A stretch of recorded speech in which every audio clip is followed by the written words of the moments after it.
دین اسلام کے جو 5 ارکان ہیں، آپ کو معلوم ہے ان میں کلمہ شہادت ہے، نماز ہے، روزہ ہے، زکوٰۃ ہے، حج ہے۔ تو ان میں سے ایک رکن جو ہے صیام، روزہ، اس کے بارے میں اس کے جملہ احکام، ابتدائی احکام کیا تھے، تکمیلی احکام کیا تھے، پھر اس کی حکمت درجہ بدرجہ۔ روزہ محض روزہ ہوتا تو اس کی حکمت کیا تھی، مقصد کیا تھا، اور روزے کے ساتھ رمضان مبارک کا پروگرام قیام اللیل کو شامل کیا گیا تو اس کا مقصد کیا ہے، اس کا مطلوب کیا ہے، اس کا مقصود کیا ہے۔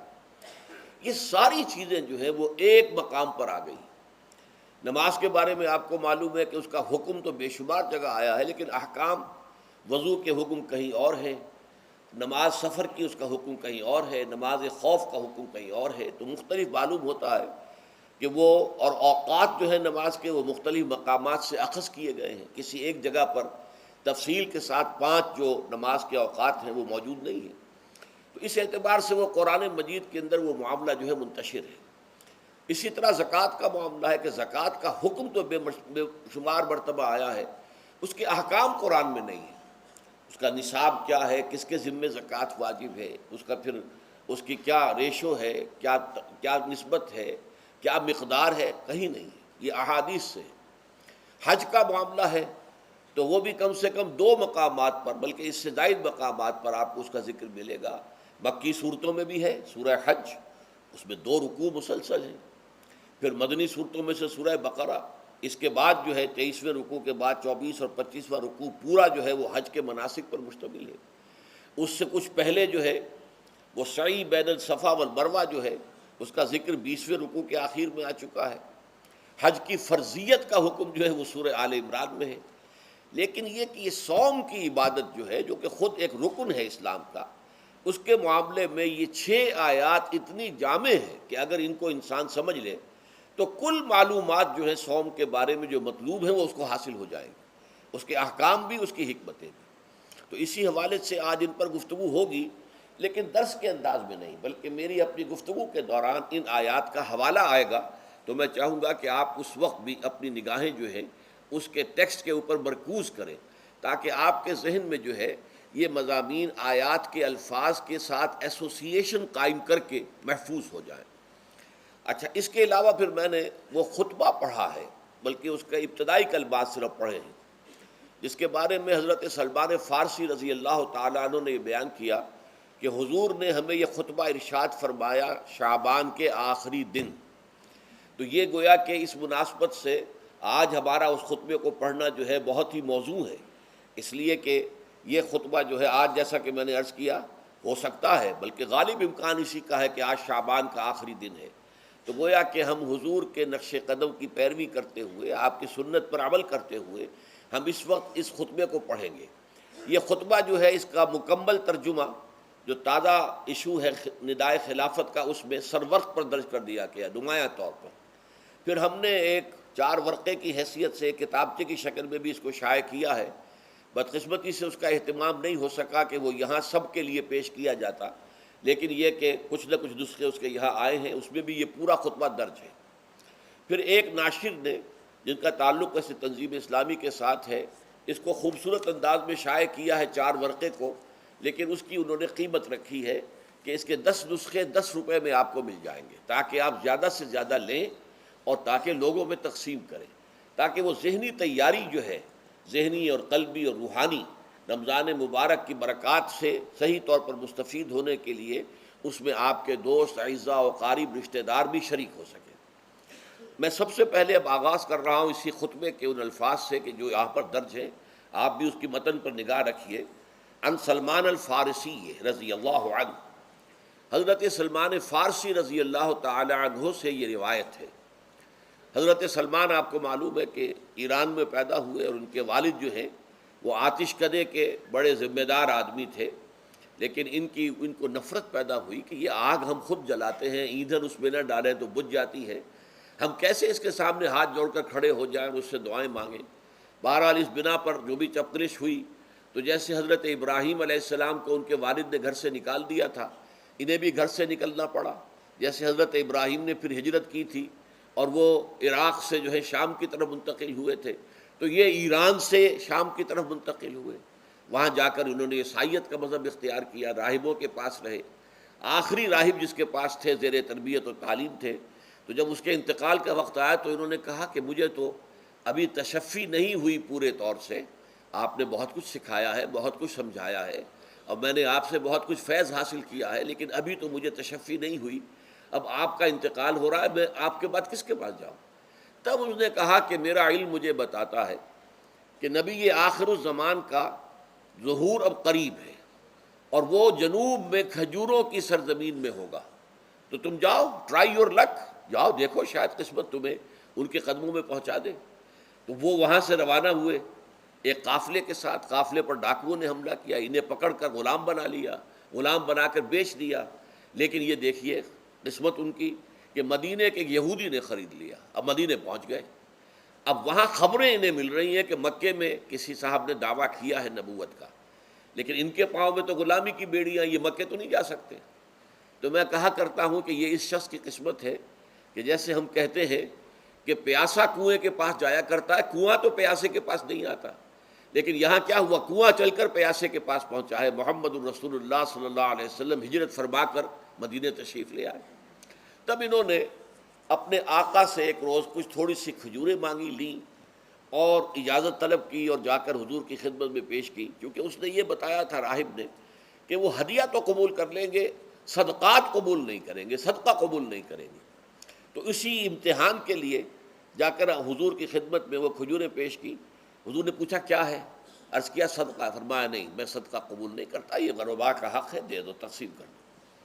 پھر کچھ عرصے کے بعد پھر کچھ کھجوریں لی ہوں گی اپنے اس آقا سے، پھر پہنچے، پھر جب حضور نے پوچھا کیا ہے، عرض کیا کہ یہ ہدیہ، آپ نے فرمایا ہاں ٹھیک ہے، ہدیہ میں قبول کرتا ہوں۔ تو فوراً قدموں میں گر گئے، ایمان لے آئے۔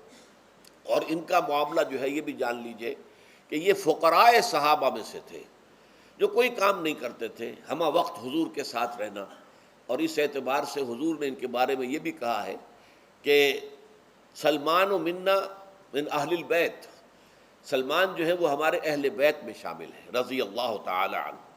ان کی روایت ہے قال خطبنا رسول اللہ صلی اللہ علیہ وسلم، تو وہ فرماتے ہیں کہ ہمیں خطبہ ارشاد فرمایا نبی اکرم صلی اللہ علیہ وسلم نے شعبان کے آخری دن، فقال، اور فرمایا یا ایھا الناس، اے لوگو، قد اظلکم شہر عظیم، تم پر ایک عظمتوں والا مہینہ سایہ فگن ہو گیا ہے۔ ظل کہتے ہیں سائے کو، اظلکم تم پر سایہ فگن ہو گیا ہے، ایک بہت عظمتوں والا مہینہ۔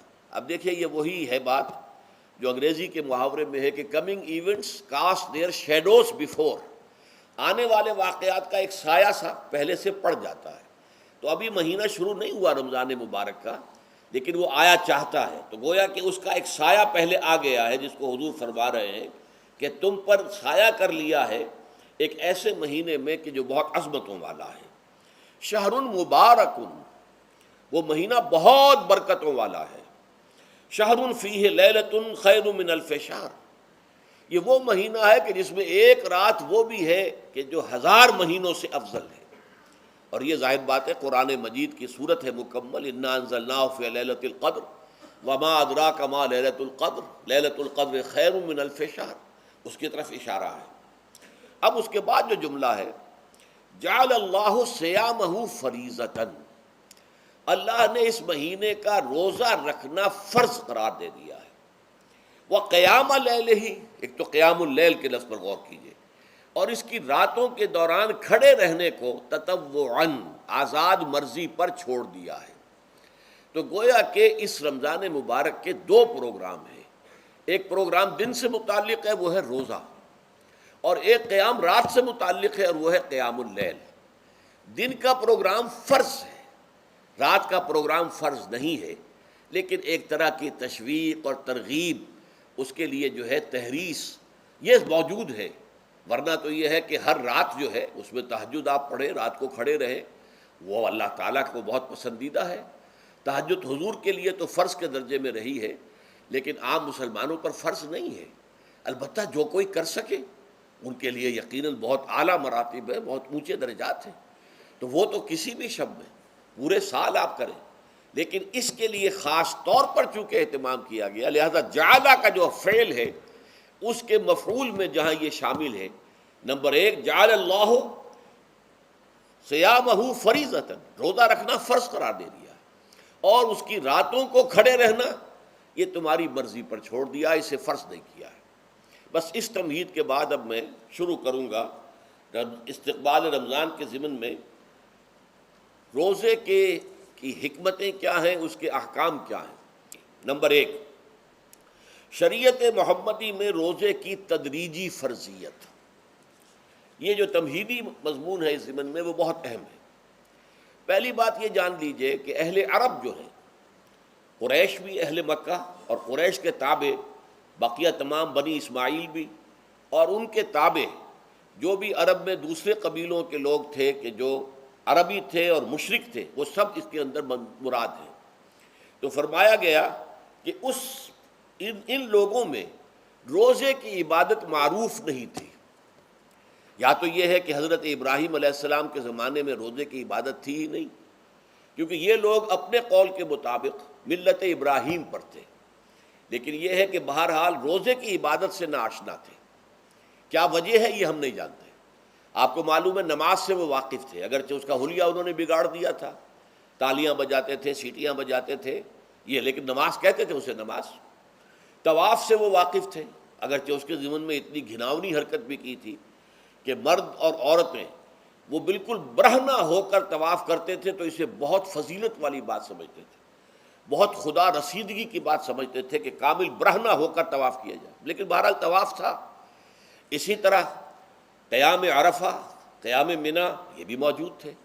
تو حج کے بھی بہت سے ارکان جو ہیں وہ ان کے ہاں معروف تھے، اور ویسے خیرات و صدقات، چاہے زکوٰۃ ایک خاص نظام کے تحت نہیں تھی، لیکن زکوٰۃ و صدقات، بھوکوں کو کھانا کھلانا، یہ ان کے ہاں اعلیٰ اقدار میں یہ چیزیں شامل تھیں، اخلاقیات کے اونچے مقامات میں۔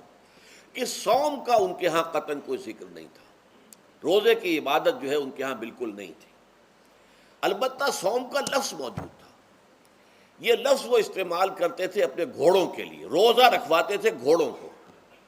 اس کا پس منظر یہ ہے کہ ان کے ہاں آپ کو معلوم ہے کہ لڑائی، دنگا فساد، جنگ، اور یہ کہ غارت گری کرنا، لوٹ مار کرنا، یہ تمام ان عرب قبائل کا پیشہ تھا، اصل پیشہ یہی تھا۔ اس میں ان کے پاس دو جانور تھے، ایک تو اونٹ۔ اونٹ جو ہے وہ ان کی جو آب و ہوا ہے اور ان کے جو حالات ہیں اس کے ساتھ پوری مطابقت رکھتا ہے، یعنی اسے کئی دن کھانے کو نہ ملے اسے پرواہ نہیں، ہفتہ بھر پانی نہ ملے اسے کوئی پرواہ نہیں۔ اس اعتبار سے دھوپ کی کتنی ہی جو ہے تپش ہو، اونٹ کو کچھ نہیں کہتی، لیکن یہ کہ وہ سست رفتار جانور ہے۔ لڑائی کے لیے، جنگ کے لیے، خاص طور پر غارت گری جہاں کرنی ہو، جہاں جا کر گویا کہ ڈاکہ مارنا، پھر دوڑنا ہے، بھاگنا ہے، واپس جانا ہے، تو انہیں گھوڑے کی ضرورت ہوتی تھی جو سریع الرفتار ہے، لیکن گھوڑے میں یہ اوصاف نہیں تھے۔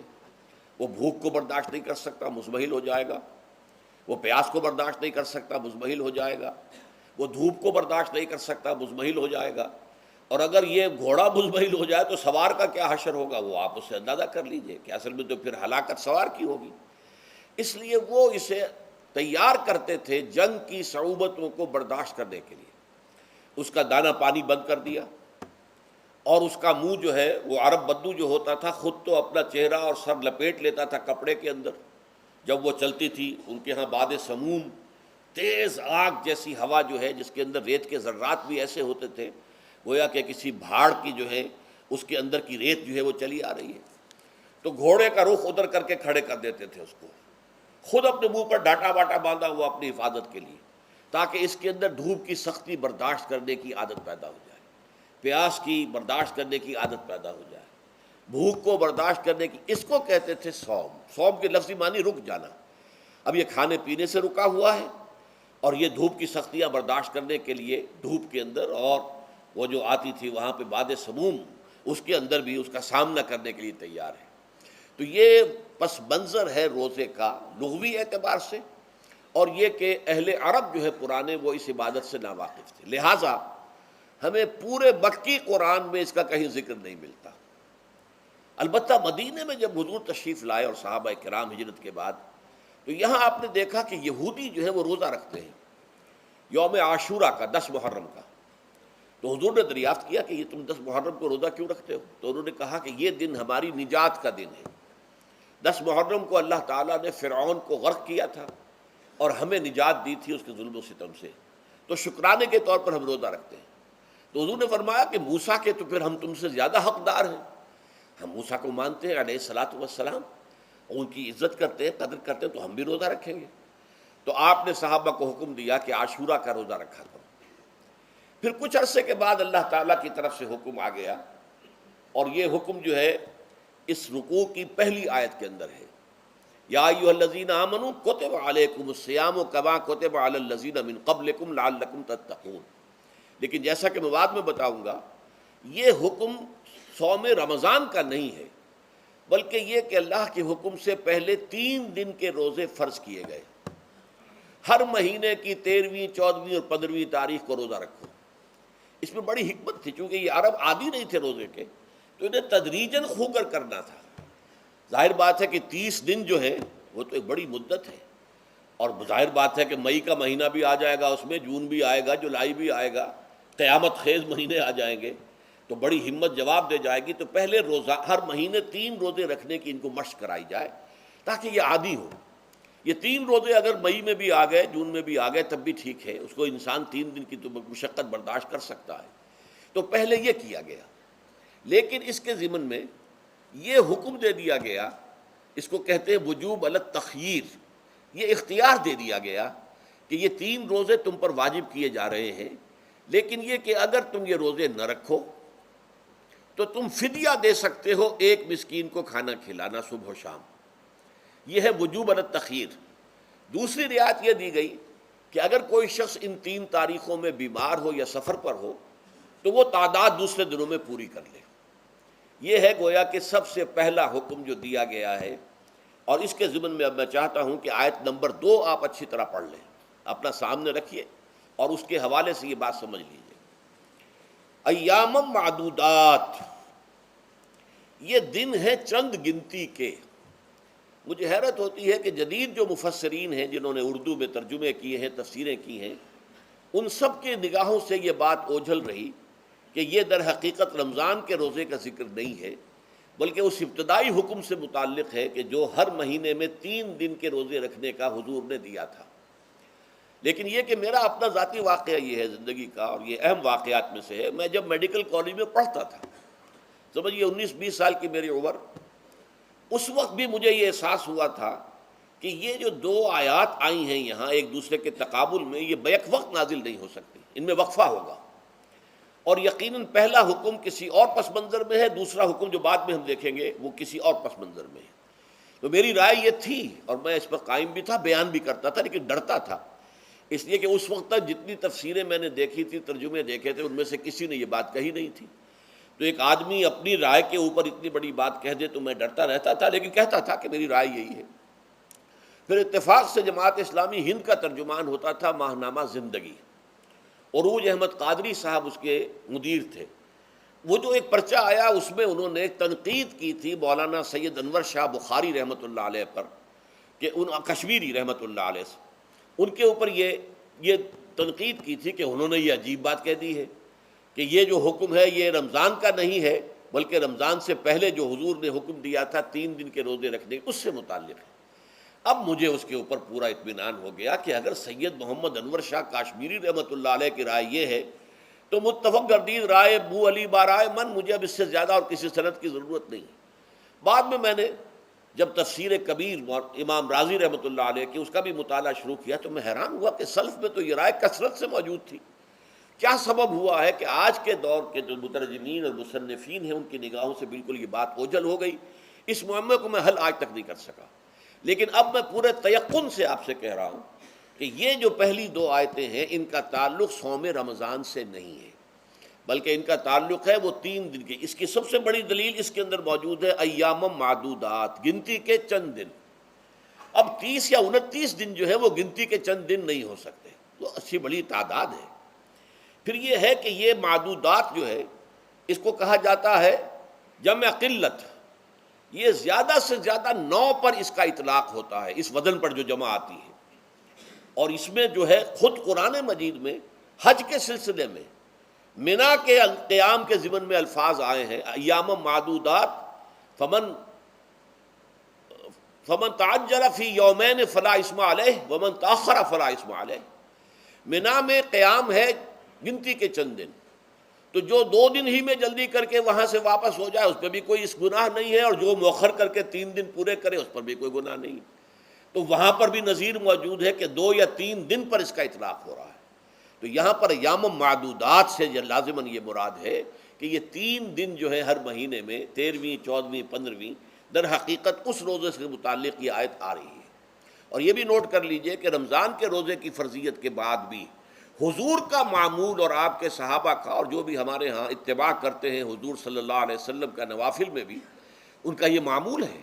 ہر مہینے میں یہ 3 روزے حضور بعد بھی رکھتے تھے، اور آپ کے بہت سے صحابہ رکھتے تھے، اور آج بھی ہمارے ہاں بہت سے لوگ جو دیندار ہیں اور جن کے اندر یہ جذبہ ہے اتباع سنت کا، وہ رکھتے ہیں۔ 13ویں، 14ویں اور 15ویں تاریخوں کا ان کو ایام 20 کہتے ہیں۔ اس کی راتیں روشن ہوتی ہیں، 13ویں رات، 14ویں رات، 15ویں رات۔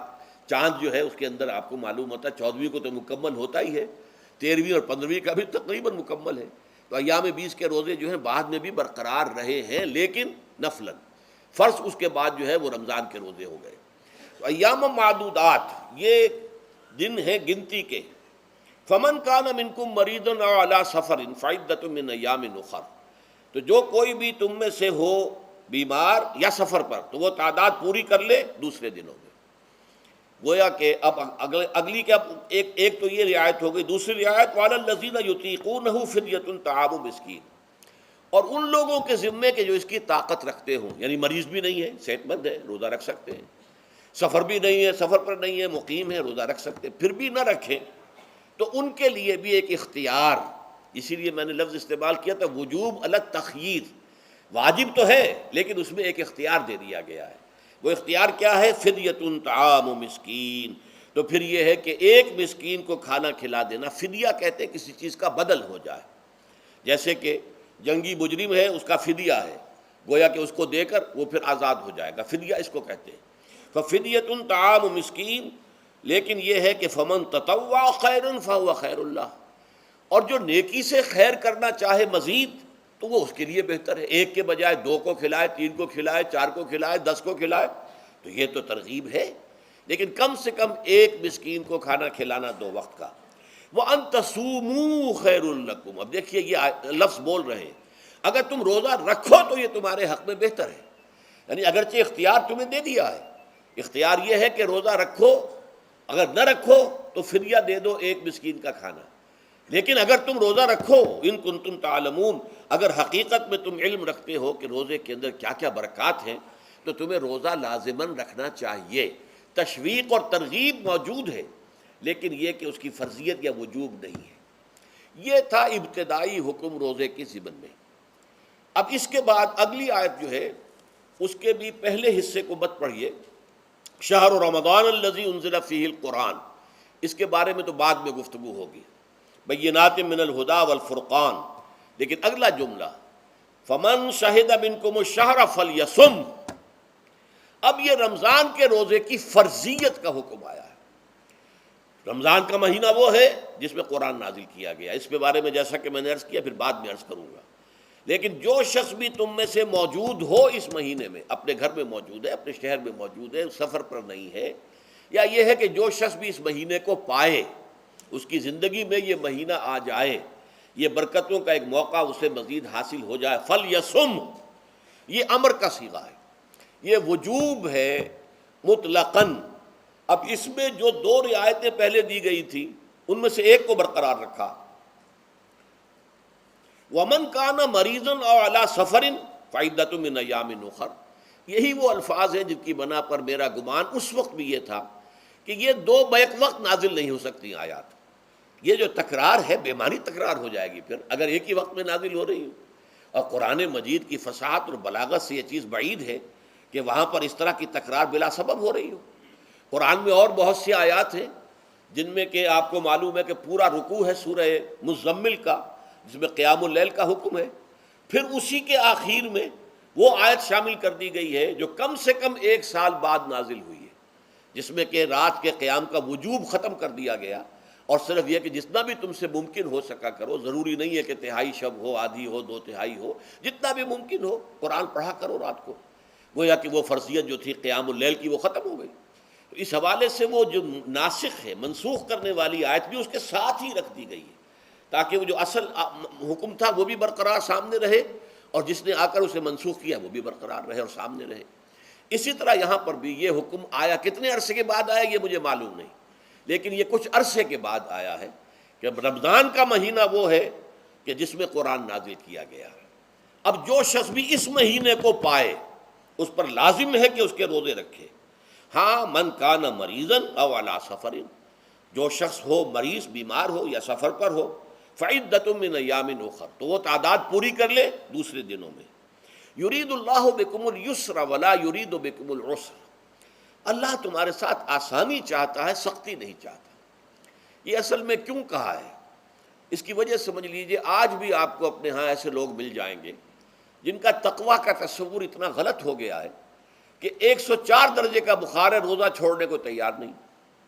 بھلے آدمیوں، اللہ نے تمہیں ایک رخصت دی ہوئی ہے تو خام خواہ اپنے اوپر یہ شدت کیوں لے رہے ہو؟ لیکن لیتے ہیں، روزہ چھوڑنے کو تیار، روزہ قضا نہیں کروں گا۔ سفر پر جا رہے ہیں اور روزہ قضا کرنے کو تیار نہیں۔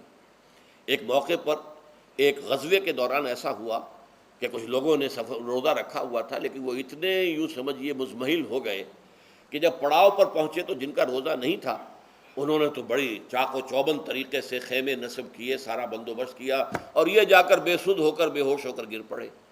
تو حضور نے فرمایا ان کو دیکھ کر، لیس من البر الصیام فی السفر، سفر میں روزہ رکھنا یہ کوئی نیکی کا کام نہیں ہے، یہ نیکی کا غلط تصور ہے کہ جو تم نے اپنے اختیار کر لیا۔ یہ تمہارے اندر تشدد پسندی پیدا ہو رہی ہے۔ دین کے احکام میں جو مقصد ہے وہ کیا ہے؟ یرید اللہ بکم الیسر ولا یرید بکم العسر۔ اسی پر عمل کرتے ہوئے حضور نے فرمایا ہے کہ جو بھی علماء دین ہیں یا جو رہنمایان دین ہیں ان کا کام کیا ہے؟ آپ نے فرمایا یسروا ولا تعسروا، دیکھو آسانیاں پیدا کرو، سختیاں پیدا نہ کرو۔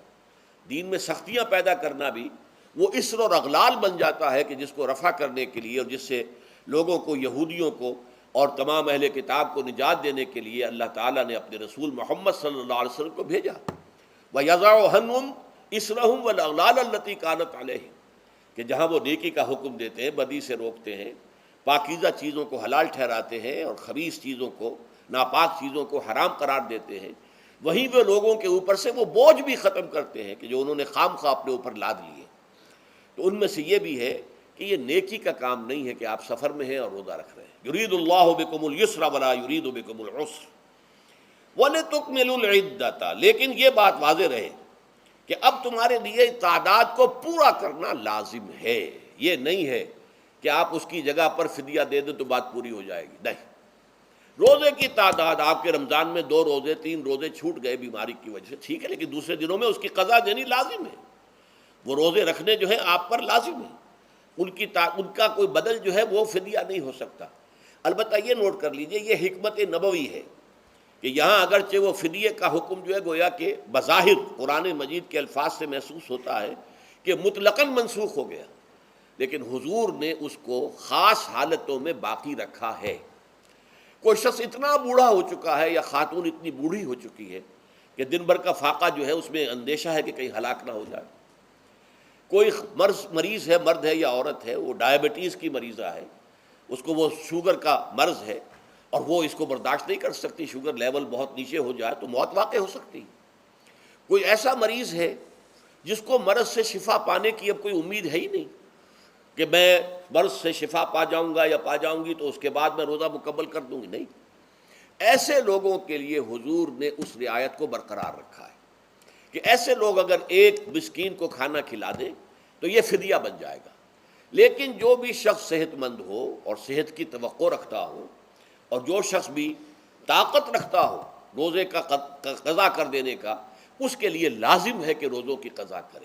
وَلِتُكْمِلُوا الْعِدَّةَ وَلِتُكَبِّرُوا اللَّهَ عَلَىٰ مَا هَدَاكُمْ، اور تاکہ تم اللہ کی کبریائی کا اعلان کرو اس چیز پر کہ جو اس نے تمہیں ہدایت عطا فرمائی ہے۔ اب اس کا ایک تو ظاہر ہے کہ جب روزے ختم ہوتے ہیں عید الفطر میں تکبیر، اضافی تکبیرات کے ساتھ 2 رکعتیں ہیں جو ہم ادا کرتے ہیں۔ احناف کے نزدیک 6 اضافی تکبیرات ہیں اور اہل حدیث کے نزدیک 12 ہیں، لیکن تکبیرات ہیں اضافی۔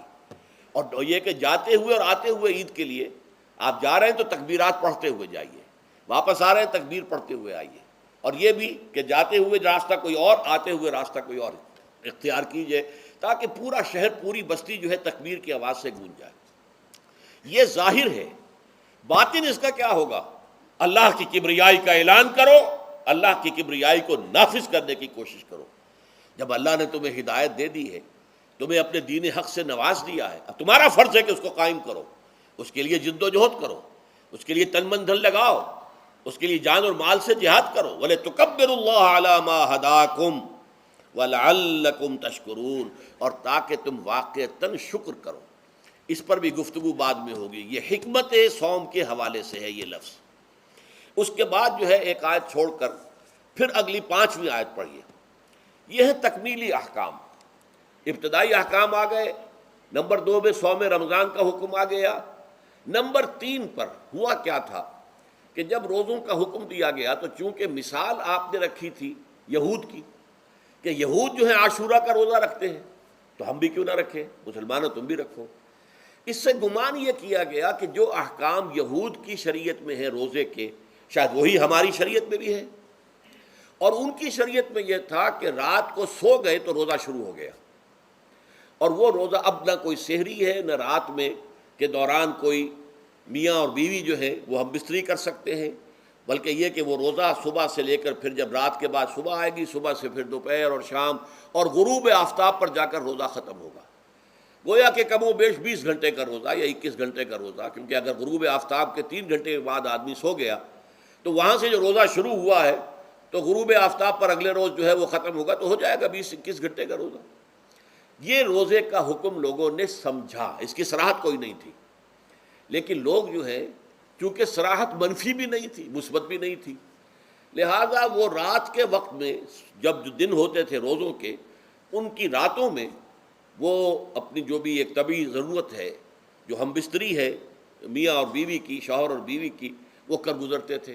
جذبات کے اندر جو بھی اس وقت ان کی احتیاج ہوئی، دل میں کھٹک رہتی تھی کہ پتہ نہیں ہم نے یہ صحیح کام کیا نہیں کیا، غلط کیا، تو اس سے یہ کہ ظاہر بات ہے کہ پھر قرآن مجید اسے قرار دے رہا ہے اپنے آپ سے خیانت کرنا۔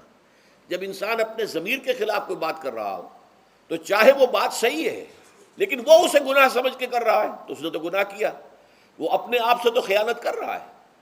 ایک شخص ہے وہ بکری کا گوشت کھا رہا ہے لیکن سمجھتا یہ کہ یہ سور کا گوشت ہے، تو اس نے تو سور ہی کا کھایا نا، اس نے بکری کا تو نہیں کھایا، لیکن اس نے سمجھا یہ کہ یہ سور کا گوشت اور کھا رہا ہے۔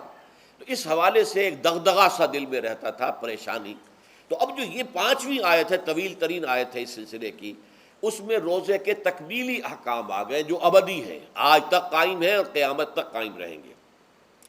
فرمایا احل لکم لیلۃ الصیام الرفث الی نسائکم، اے مسلمانوں روزے کی راتوں میں تمہارے لیے حلال کر دیا گیا ہے اپنی بیویوں سے اپنی خواہش کا پورا کرنا۔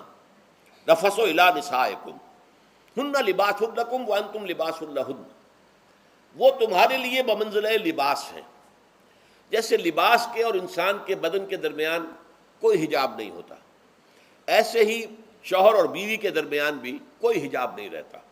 ہن لباس لکم وانتم لباس لہن، اور ویسے بھی ایک معنی میں کہ جیسے لباس آپ کو گرمی کی شدت سے بچاتا ہے، ورنہ ہو سکتا ہے کہ تیز دھوپ جو ہے جو عرب میں ہوتی تھی وہ تو آپ کی کھالوں کو جلا دے، تو یہ حفاظت کا ایک ذریعہ بھی ہے۔ اسی طریقے سے شوہر کے لیے بیوی اپنی عفت و عصمت کو برقرار رکھنے کے لیے ایک ذریعہ ہے کہ کہیں حرام میں منہ نہ مارے، بیوی موجود ہے، حلال ذریعے سے اپنی خواہش پوری کرے۔ اور بیوی کے لیے شوہر اسی طریقے سے ایک ڈھال بن جاتا ہے کہ اسے خام خواہ ادھر ادھر دیکھنے کا کوئی خیال بھی کبھی نہ آئے، اس کی جو بھی نفسانی خواہش ہے اس کی شوہر پورا کر رہا ہے۔ تو اس اعتبار سے بھی ہن لباس لکم وانتم لباس لہن، علم اللہ انکم کنتم تختانون انفسکم، اللہ کے علم میں ہے کہ تم اپنے آپ سے خیانت کر رہے تھے۔ اس کی وضاحت میں پہلے کر چکا ہوں کہ دل میں یہ دغدغہ تھا کہ یہ حرام کام اور کر رہے ہیں، یہ گویا کہ اپنے آپ سے خیانت، اللہ سے بغاوت نہیں تھی۔ کیوں کہ اللہ تعالیٰ کی طرف سے تو حکم تمہیں معلوم تھا ہی نہیں ابھی، آیا اس کی اجازت ہے یا نہیں ہے، لیکن اپنے آپ سے تو خیانت کر رہے ہو نا، تم یہ سمجھ رہے تھے کہ یہ نہیں ہونا چاہیے، یہ گویا کہ ممنوع ہے اور کر رہے تھے، تو اس کو کہا کہ تم اپنے آپ سے خیانت کر رہے تھے۔ علم اللہ انکم کنتم تختانون انفسکم فتاب علیکم، تو اللہ نے تم پر اپنی رحمت اور مغفرت کے ساتھ توجہ فرمائی، یعنی جو کچھ اب تک ہو چکا ہے اسے اللہ نے معاف کر دیا، اسے صاف کر دیا، کلین سلیٹ، اب تمہارا جو اعمال نامہ ہے اس میں اس طرح کا اگر کوئی عمل درج ہو گیا ہے تو وہ اللہ نے صاف کر دیا ہے۔ وعفا عنکم، اور تمہیں معاف بھی کر دیا ہے۔ فالآن باشروہن، تو اب تم ان کے ساتھ جو بھی تعلق زن و شو ہے اس کو اختیار کر سکتے ہو۔ فالآن باشروہن وابتغوا ما کتب اللہ لکم، اور حاصل کرو وہ کچھ اللہ نے تمہارے لیے لکھ دیا ہے۔ یہ تعلق زن و شے سے دو چیزیں ہیں کہ جو مقصود ہیں، ایک تو سب جانتے ہیں اولاد، ہر انسان کی خواہش ہوتی ہے کہ میری نسل کا تسلسل باقی رہے، لیکن نمبر دو ایک شے اور ہے، قرآن مجید میں بیان کیا گیا، بولے تسکنوا الیہا، اس میں ایک سکون ہے، اس میں جو بھی ہے، جو بھی عمل ہے مباشرت کا، اس میں ایک اعصابی طور پر سکون کی کیفیت انسان کو حاصل ہوتی ہے، تو یہ بھی مطلوب و مقصود ہے۔ تو ما کتب اللہ لکم، تمہارے لیے اللہ نے اس میں ایک تو اولاد کا معاملہ رکھ دیا ہے اور ایک تمہارے لیے سکون کا، لتسکنوا الیہا، تاکہ تم ان کی طرف توجہ کر کے سکون حاصل کرو۔ فالآن باشروہن وابتغوا ما کتب اللہ لکم وکلوا واشربوا، اب سحری کا حکم آ گیا، وکلوا واشربوا حتی یتبین لکم الخیط الابیض من الخیط الاسود من الفجر، اور کھاتے رہو اور پیتے رہو یہاں تک کہ تمہارے لیے فجر کے وقت کے اعتبار سے سفید ڈوری سیاہ ڈوری سے بالکل علیحدہ ہو جائے۔ اصل میں اس کو بعض صحابہ نے تو سمجھا کہ یہ لغوی معنی اس کے لیے کہ آپ اپنے تکیے میں ایک سفید دھاگا رکھ لیا اور ایک کالا رکھ لیا، اور دیکھتے رہتے تھے، جب یہ سفید اور کالا علیحدہ علیحدہ نظر آنے لگے تو پھر روزے کا رکھنے کا وقت شروع ہو چکا اور اب کھانا پینا بند کر دیا جائے۔ فرمایا گیا یہ مراد نہیں ہے، یہ جب پاؤں پھٹتی ہے تو اس کے اندر ایک سفید سی لکیر جو ہے افق کے اوپر آتی ہے، یہ ہے مراد، کہ وہ جو سفید لکیر ہے وہ ظاہر ہو جائے اور وہ رات کے اختتام کا گویا کہ ایک اعلان اور علم بن جائے۔ تو وَكُلُوا وَاشْرَبُوا، اب اس کی جو ہے بڑی تاکید کی گئی ہے، تسحروا فإن فی السحور برکۃ، سحری ضرور کیا کرو، اور یہ در حقیقت برکت کا ذریعہ ہے۔ یہ بھی آپ نے فرمایا ہمارے اور یہود کے روزے کے مابین جو فرق ہے وہ سحری ہے، یہ سحری، کیونکہ روزہ جو ہے وہ فجر سے لے کر اور غروب آفتاب تک ہے، طلوع آفتاب سے نہیں، فجر سے، جبکہ وہ سپیدہ سحر جس کو ہم کہتے ہیں نمودار ہو جائے، طلوع آفتاب کو ابھی 1.5 گھنٹے بعد ہوگا کہیں جا کر، لیکن اس وقت جو ہے روزہ شروع، غروب آفتاب پر ختم۔ اس حوالے سے اس سے پہلے کھانا پینا، اور اس میں بھی فرمایا گیا کہ بعض لوگ بہت زیادہ احتیاط کرتے ہیں، وہ صحیح نہیں ہے، اس لیے کہ فجر کے لیے اذان جب دیتے تھے تو اس میں بعض حضرات ذرا جلدی کرتے تھے، حضور نے فرمایا کہ نہیں دیکھو یہ ذرا جلدی کر دیتے ہیں، اگر تم میں سے کسی کے ہاتھ میں پیالہ ہے، ابھی وہ کچھ کھا رہا ہے، اذان ہو گئی ہے، تو وہ اپنا پیالہ پورا کر لے، اس میں بھی تشدد کی ضرورت نہیں، جیسے کہ اس سے پہلے ہم پڑھ چکے یسروا ولا تعسروا، یرید اللہ بکم الیسر ولا یرید بکم العسر، اللہ تمہارے ساتھ آسانی چاہتا ہے، سختی نہیں چاہتا۔ تو اسی طرح فرمایا وَكُلُوا وَاشْرَبُوا حَتَّى يَتَبَيَّنَ لَكُمُ الْخَيْطُ الْأَبْيَضُ مِنَ الْخَيْطِ الْأَسْوَدِ مِنَ الْفَجْرِ ثُمَّ أَتِمُّوا الصِّيَامَ إِلَى اللَّيْلِ، پھر اب روزے کو پورا کرو رات تک۔ إِلَى اللَّيْلِ میں پھر بڑی بحثیں ہوئی ہیں، اس لفظ کی مناسبت سے اہل تشیع اس کے قائل ہیں کہ جب کہ خوب اندھیرا ہو جائے، لیکن اہل سنت کا اجماع ہے کہ غروب آفتاب اس سے مراد ہے، اس لیے کہ آغاز رات کا غروب آفتاب کے ساتھ ہے، اور اس میں بھی احادیث کے اندر آیا ہے کہ تعجیل کرنی چاہیے۔ بعض لوگ وہی جو میں نے عرض کیا کہ تقویٰ کے تحت جو ہے، جیسے کہ سفر میں بھی روزے رکھتے ہیں، یا 104 بخار کے درجے میں بھی وہ روزہ قضا کرنے کو تیار نہیں ہوتے، ایسے ہی وہ تاخیر کرتے ہیں اپنے تقوی کے حساب سے، کہیں ایسا نہ ہو، کوئی غلطی نہ ہو جائے، کہیں یہ نہ ہو جائے، کہیں وہ نہ ہو جائے، تو پھر اس کے اندر وہ افطار میں، تو آپ نے فرمایا کہ قوم جو ہے اسی وقت صحیح رہے گی جب کہ وہ افطار میں عجلت سے کام لے، یعنی سحری کے اندر بہت زیادہ جلدی کرنے کی ضرورت نہیں، اگر اذان ہو رہی ہے اس کے دوران بھی اگر کچھ کھا پی رہے ہو تو کھا پی لو، مکمل کر لو۔ اسی طریقے سے افطار کے اندر جو ہے وہ تاخیر کرنے کی ضرورت نہیں، سورج کے غروب کے ساتھ افطار کر لو۔ وَلَا تُبَاشِرُوهُنَّ وَأَنْتُمْ عَاكِفُونَ فِي الْمَسَاجِدِ، ہاں اپنی بیویوں سے تم مباشرت نہ کرو، تعلق زن و شو قائم نہ کرو جب کہ تم مسجدوں کے اندر معتکف ہو۔ یہ اعتکاف کا ذکر ہو گیا۔ رمضان کے آخری عشرے میں یہ اعتکاف جو مسنون ہے کہ 21ویں شب سے شروع ہو جائے گا، یعنی 20واں روزہ ختم ہوا اس کے ساتھ یہ اعتکاف شروع ہو گیا، اور پھر اعتکاف مسنون جو ہے وہ جب تک کہ چاند نظر نہ آ جائے شوال کا، عید کا، تو اس وقت تک یہ اعتکاف جاری رہے گا۔ یہ ہے مسنون اعتکاف۔ اس کی کیا حکمت ہے وہ میں بعد میں عرض کروں گا۔ تو یہ حکمت جو ہے اس کے حوالے سے گفتگو بعد میں ہو جائے گی، لیکن یہاں یہ بتا دیا گیا کہ یہ جو رمضان کی 20 راتوں میں اجازت دی گئی ہے اپنی بیویوں کے ساتھ ہم بستری کی، وہ اس معتکف کے لیے نہیں ہے۔ جو مسجد میں معتکف ہے تو ہاں اس کی اہلیہ آ سکتی ہے وہاں ملاقات کے لیے، کسی مشورہ کوئی کرنا ہے بہت ضروری ہے، آ جائے، ملاقات ہو سکتی ہے، لیکن یہ کہ مباشرت نہیں ہو سکتی، وہ حرام ہے۔ فرمایا وَلَا تُبَاشِرُوهُنَّ وَأَنْتُمْ عَاكِفُونَ فِي الْمَسَاجِدِ تِلْكَ حُدُودُ اللَّهِ، یہ اللہ کی حدود ہیں، شریعت اسلامی کی یہ حدود ہیں، فَلَا تَقْرَبُوهَا، تو ان کے قریب تک مت جاؤ۔ قرآن مجید میں اس اعتبار سے دو انداز تعبیر ہے کہ اللہ کی حدود ہے فَلَا تَعْتَدُوهَا، یہ اللہ کی حدود ہیں، ان سے تجاوز نہ کرو، اس حد کو پھلانگ نہ جاؤ، اس حد سے آگے نہ گزر جاؤ۔ یہاں ہے تقربوہا، اللہ تعالیٰ کی حدود کے قریب تک نہ جاؤ۔ اس کی وجہ ایک حدیث میں بیان کر دی گئی ہے کہ جیسے ہر بادشاہ کی ایک چراگاہ ہوتی ہے، وہ صرف شاہی جو بھی ہیں جانور ہیں ان کے، یا گھوڑے ہیں یا کوئی اور ہیں، ان کے چرنے کے لیے ہے، وہاں پہ کوئی رعایت کا کوئی آدمی اپنی بھیڑ بکریاں وغیرہ نہیں لے جا سکتا۔ وہ حما کہلاتا تھا کہ یہ شاہ کے لیے مخصوص ہے، لکل ملکن حمن وحم اللہ محارمہ، اللہ بھی بادشاہ ہے کائنات کا، ارض و سما کا، اس نے بھی جن چیزوں کو حرام کر دیا ہے وہ حما ہے، اس میں داخل نہیں ہونا تمہیں۔ تو فرمایا کہ جو چرواہا اپنی بھیڑوں کو بالکل اس کی آخری حد تک لے جائے گا تو اندیشہ ہے کہ کوئی بھیڑ کوئی بکری چھلانگ لگائے اور اس چراگاہ میں داخل ہو جائے۔ اس لیے کیپ ایٹ اے ڈسٹینس، ایک فاصلے پر رہو۔ احتیاط کا تقاضا یہ ہے کہ اس آخری حد کے قریب نہ جاؤ، فلا تقربوہا، اس کے قریب نہ جاؤ۔ ان حدود کی تو سختی کے ساتھ پابندی کرنی ہے۔ ان کے لیے یہ ہے کہ ان کو نہ صرف یہ کہ ان سے تجاوز نہیں کرنا، بلکہ ان سے ذرا کچھ فاصلے ہی پر اپنے آپ کو رکھنا ہے۔ کذالک یبین اللہ آیاتہ للناس، اسی طریقے سے اللہ تعالیٰ واضح کرتا ہے اپنی آیات کو لوگوں کے لیے، وَلَعَلَّهُمْ يَتَّقُونَ، اور تاکہ وہ پھر تقویٰ کریں، بچیں۔ جب احکام معلوم ہو گئے اب بچنا آسان ہے، جب احکام معلوم نہیں تو اندیشہ ہے کہ کہیں کسی حرام کے اندر جو ہے وہ ملوث ہو جائے۔ جیسے کہ ایک حدیث میں آتا ہے کہ الحلال بین والحرام بین وبینہما مشتبہات، حلال کیا ہے یہ بھی واضح ہے، حرام کیا ہے یہ بھی واضح ہے، البتہ ان دونوں کے مابین کچھ چیزیں ہوتی ہیں متشابہات، پتہ نہیں حلال ہے کہ حرام ہے، تو تم بچو، ان چیزوں سے بھی بچو، اس لیے کہ اس کے اندر حرام ہونے کا اندیشہ ہے نا، لہذا ان سے بھی بچو۔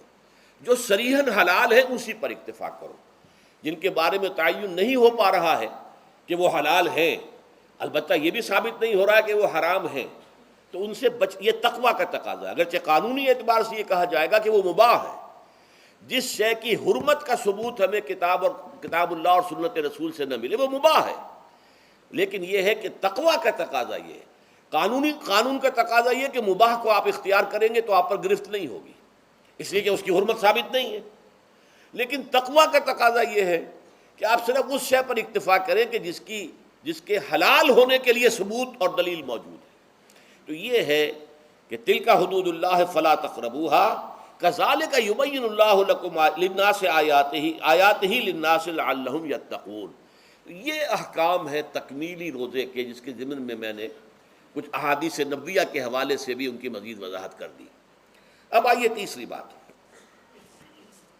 روزے کا اصل حاصل کیا ہے۔ اب پہلی آیت پر ہمیں توجہ دینی ہوگی، یا ایھا الذین آمنوا کتب علیکم الصیام، اہل ایمان تم پر روزہ فرض کیا گیا، لکھ دیا گیا، طے کر دیا گیا، اگرچہ جیسا کہ میں نے عرض کیا یہ ابتدائی حکم ہے اور اس میں وجوب علی تخییر وہ بعد میں آ چکا دوسری آیت میں۔ کما کتب علی الذین من قبلکم، جیسے کہ یہ فرض کیا گیا تھا ان پر جو تم سے پہلے تھے، یعنی یہود اور نصارہ، ان پر بھی یہ روزہ جو ہے یہ فرض تھا۔ البتہ احکام مختلف ہو گئے، جیسے جمعے کا دن اور جمعے کو چھوڑ کر یہودیوں نے سبت کا دن اختیار کیا، عیسائیوں نے جو ہے وہ سنڈے کو اختیار کر لیا، لیکن احکام میں فرق ہے۔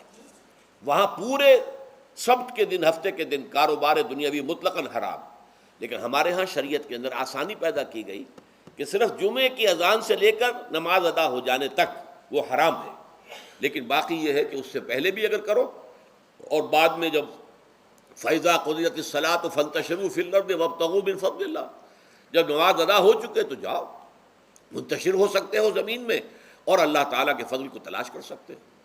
تو اسی طریقے سے اگرچہ حکم روزہ جو ہے وہ تو سابقہ امتوں میں بھی تھا، لیکن یہ اس کے احکام جو ہیں ان کے اندر تغیر و تبدل ہے۔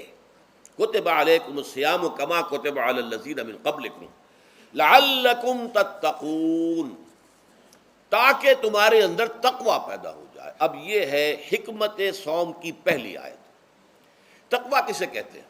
بچنا۔ کس چیز سے بچنا؟ اللہ نے جو چیزیں حرام کی ان سے بچنا، اللہ کے احکام کو توڑنے سے بچنا۔ دیکھیے یہ لفظ جو ہے اس کا مادہ ہے وا، قاف اور یا، وقا۔ وقا یقی کے معنی ہے کسی کو بچانا۔ ہم دعا مانگتے وقنا عذاب النار، اے اللہ ہمیں آگ کے عذاب سے بچا لے، لیکن اتقا بنتا ہے باب افتعال، واو تے میں شامل ہو گئی تو اتقا، اور اسی سے تقوی ہے۔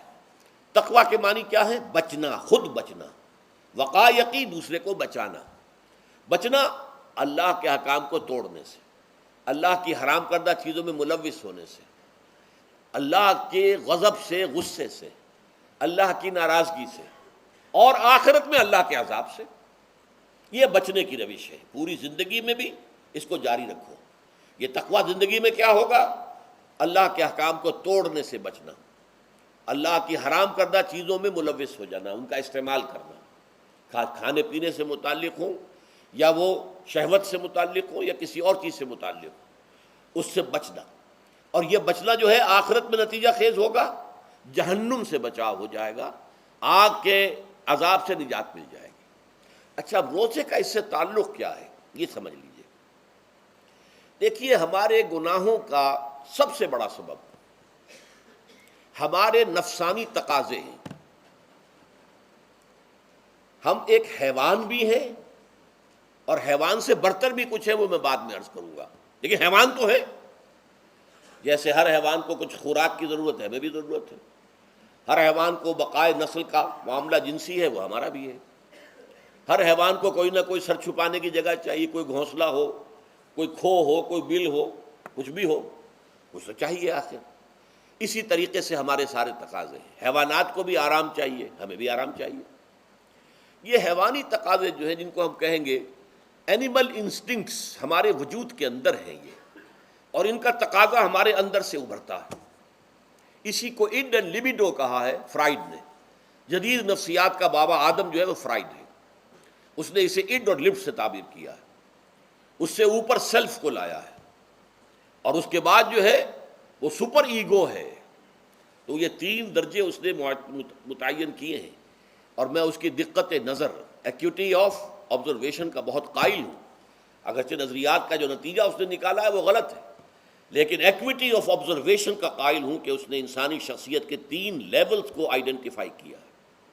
یہی 3 لیولز ہمارے ہاں ہیں، نفس، قلب، روح، یہ 3 لیولز ہیں۔ اس نے کہا اڈ اینڈ لیبیڈو یہ لویسٹ ہے، پھر ایگو، سیلف، پھر سپر ایگو۔ 3 لیول وہ بھی مانتا، اگرچہ ان کی تعبیر اس نے غلط کی ہے، لیکن جہاں تک اڈ اور لیبیڈو کی تعبیر ہے وہ صحیح ہے، وہ حیوانی تقاضے۔ اچھا ان حیوانی تقاضوں کے بارے میں یہ بات بالکل واضح رہنی چاہیے کہ یہ اندھے بہرے ہیں، انہیں صرف اپنی گریٹیفیکیشن، اپنے تسکین سے جو ہے ساری بحث ہے، اس سے کوئی غرض نہیں کہ حلال ذریعے سے ہو حرام ذریعے سے ہو۔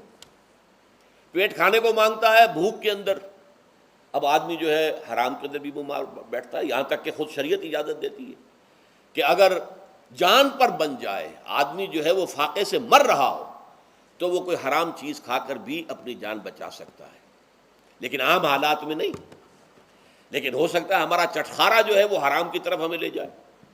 کسی کو واقعتاً اللہ نہ کرے کہ سور کے گوشت کا چسکا لگ جائے، وہ اس کے بغیر بچتا ہی نہیں، کھاتا ہے۔ شراب کی عادت ہو گئی، پیتا ہے، یہ نہیں۔ تو ہمارا پیٹ مانگتا ہے، اور اسے اس سے غرض نہیں کہ حلال سے کھایا ہے یا حرام سے کھایا ہے۔ ہماری شہوت اپنی تسکین چاہتی ہے، اسے اس سے غرض نہیں کہ حلال سے یا حرام سے، جائز سے یا ناجائز سے۔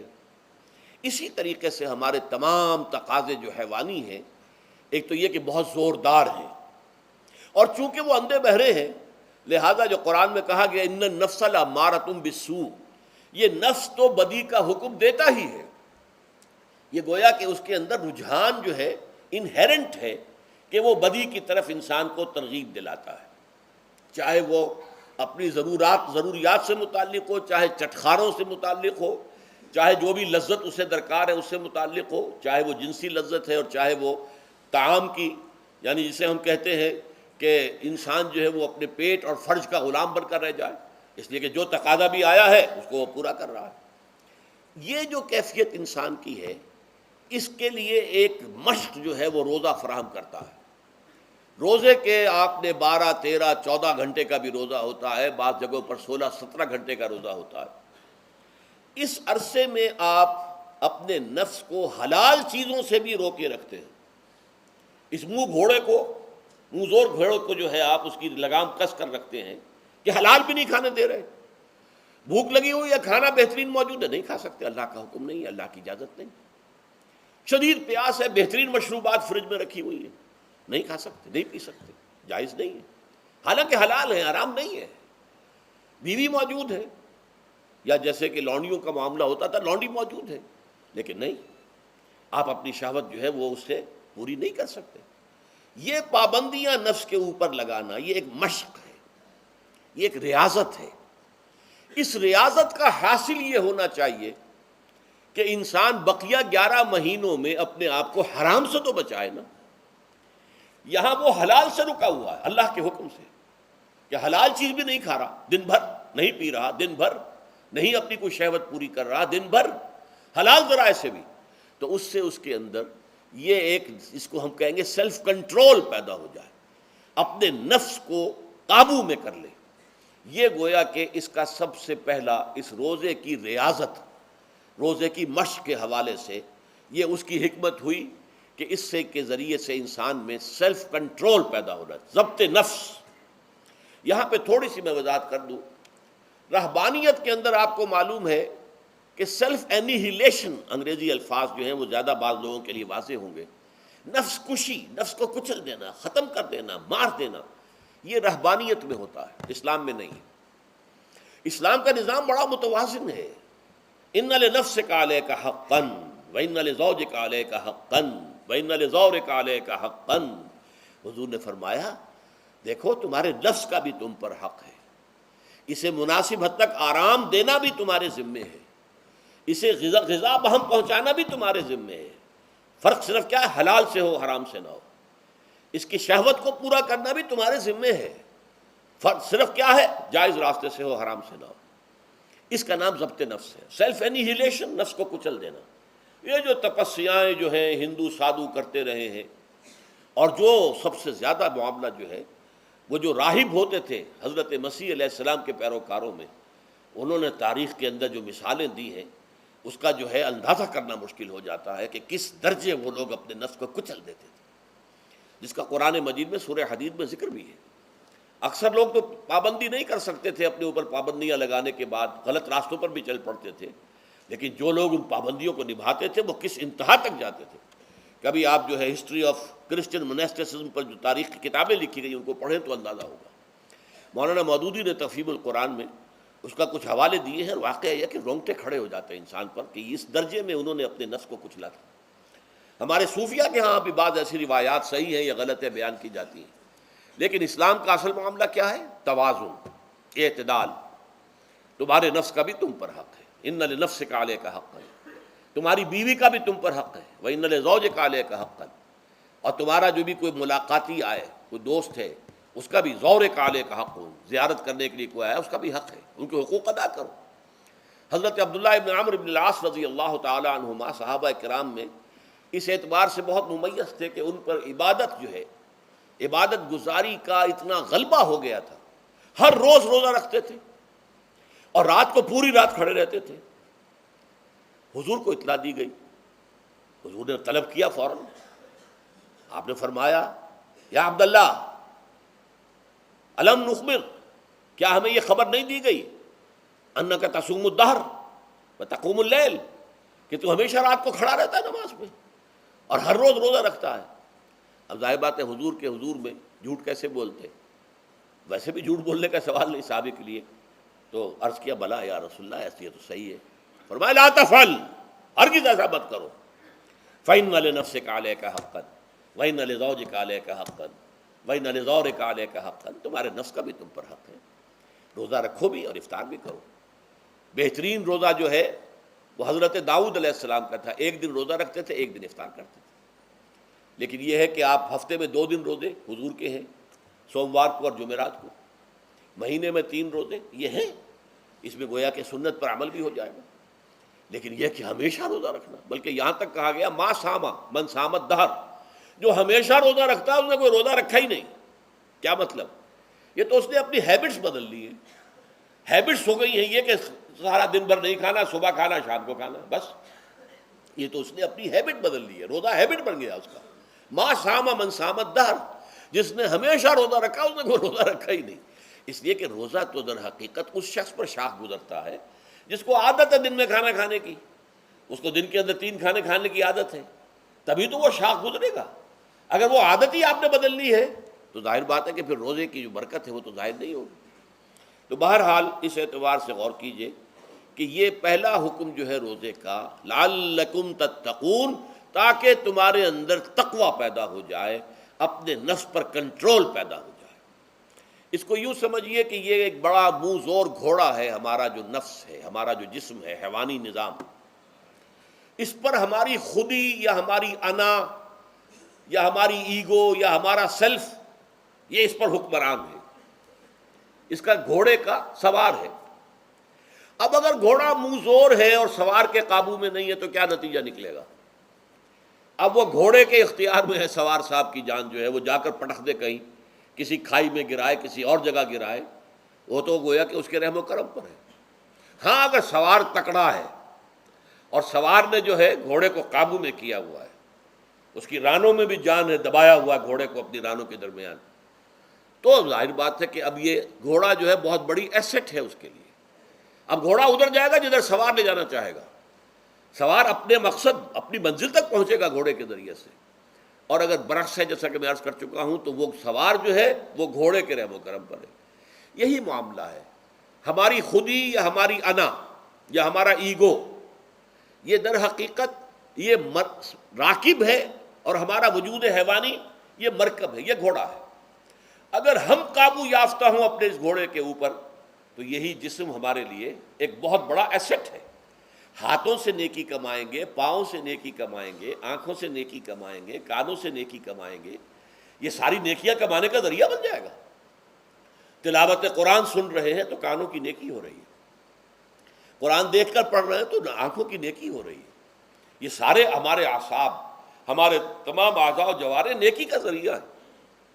لیکن اگر کہیں یہ ہمارا نفس امارہ، ایڈ اور لیبیڈو ہم پر قابو پا لے تو پھر ہم اس کے رحم و کرم پر ہیں، پھر وہ ہمیں جس کھائی میں چاہے گا گرا دے گا۔ تو اس اعتبار سے روزہ مجرد ابھی روزے کی بات ہو رہی ہے، وہ روزہ خاص طور پر کہ جس کا حکم پہلے دیا گیا تھا، ایام معدودات، اس کے بارے میں اس کی حکمت، مجرد روزے کی حکمت کیا ہے؟ ضبط نفس۔ اسی ضبط نفس کا دوسرا نام تقویٰ ہے۔ آپ اپنے نفس پر قابو یافتہ ہیں اور پھر اللہ کے سامنے جھک رہے ہیں، یہ ہوئی نا اصل بات۔ آپ اللہ کے سامنے تو جھک رہے ہیں، اے اللہ میں تیری ہی بندگی کرتا ہوں اور کروں گا، نفس پر قابو ہے ہی نہیں، تو آپ کا یہ کہنا محمل ہو جائے گا۔ نفس کا تقاضا ابھرے گا اور آپ اس کے آگے ہاتھ جوڑ کر کھڑے ہو جائیں گے، تو گویا کہ جو آپ نے کہا تھا ایاک نعبد و ایاک نستعین، اس کی پیروی کرنا، اس کو پورا کرنا، اس کا تقاضا بجا لانا آسان کام نہیں ہے۔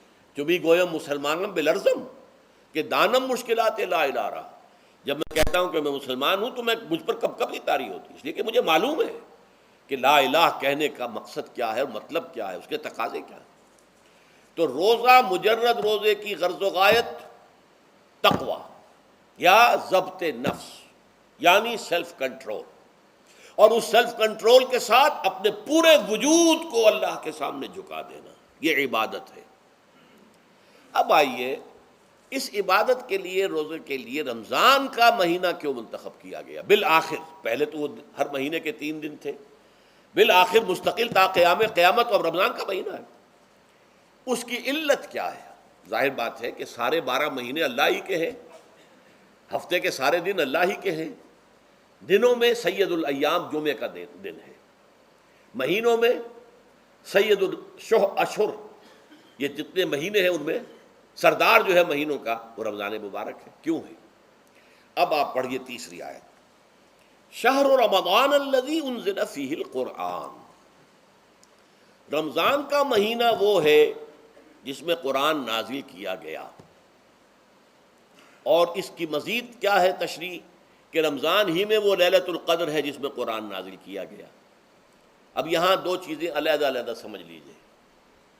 ہمیں معلوم ہے کہ قرآن حضور پر نازل ہوا 32 برس میں، نہیں 22 برس میں، 610 عیسوی سے لے کر اس موضوع پر آج شام کو تقریر ہوگی انشاءاللہ مفصل تعارف قرآن کے ضمن میں، بعد نماز عشاء قرآن اکیڈمی کی مسجد میں، کیونکہ معلوم نہیں کہ آج چاند ہو جائے گا یا نہیں ہو جائے گا، لہذا دورہ ترجمہ قرآن کل سے شروع ہوگا، اور آج جو ہے تعارف قرآن اور سورہ فاتحہ کا کچھ مفہوم میں بیان کروں گا، تاکہ یہ کہ رمضان مبارک کے لیے تمہید ہو جائے۔ پھر اگر چاند ہو گیا تو چھوٹی چھوٹی صورتوں کے ساتھ ہم تراویح مکمل کر لیں گے، ترجمہ قرآن کے ساتھ تراویح کل سے شروع ہوگی۔ بہرحال اس ضمن میں رمضان کا چناؤ جو ہوا ہے تو یہ ترجیح بلا مرجح نہیں ہے، ایسے ہی نہیں ہے کہ یوں ہی اس کو ترجیح دے دی گئی، اس کی حکمت ہے، غایت ہے، علت ہے، اس کا سبب ہے۔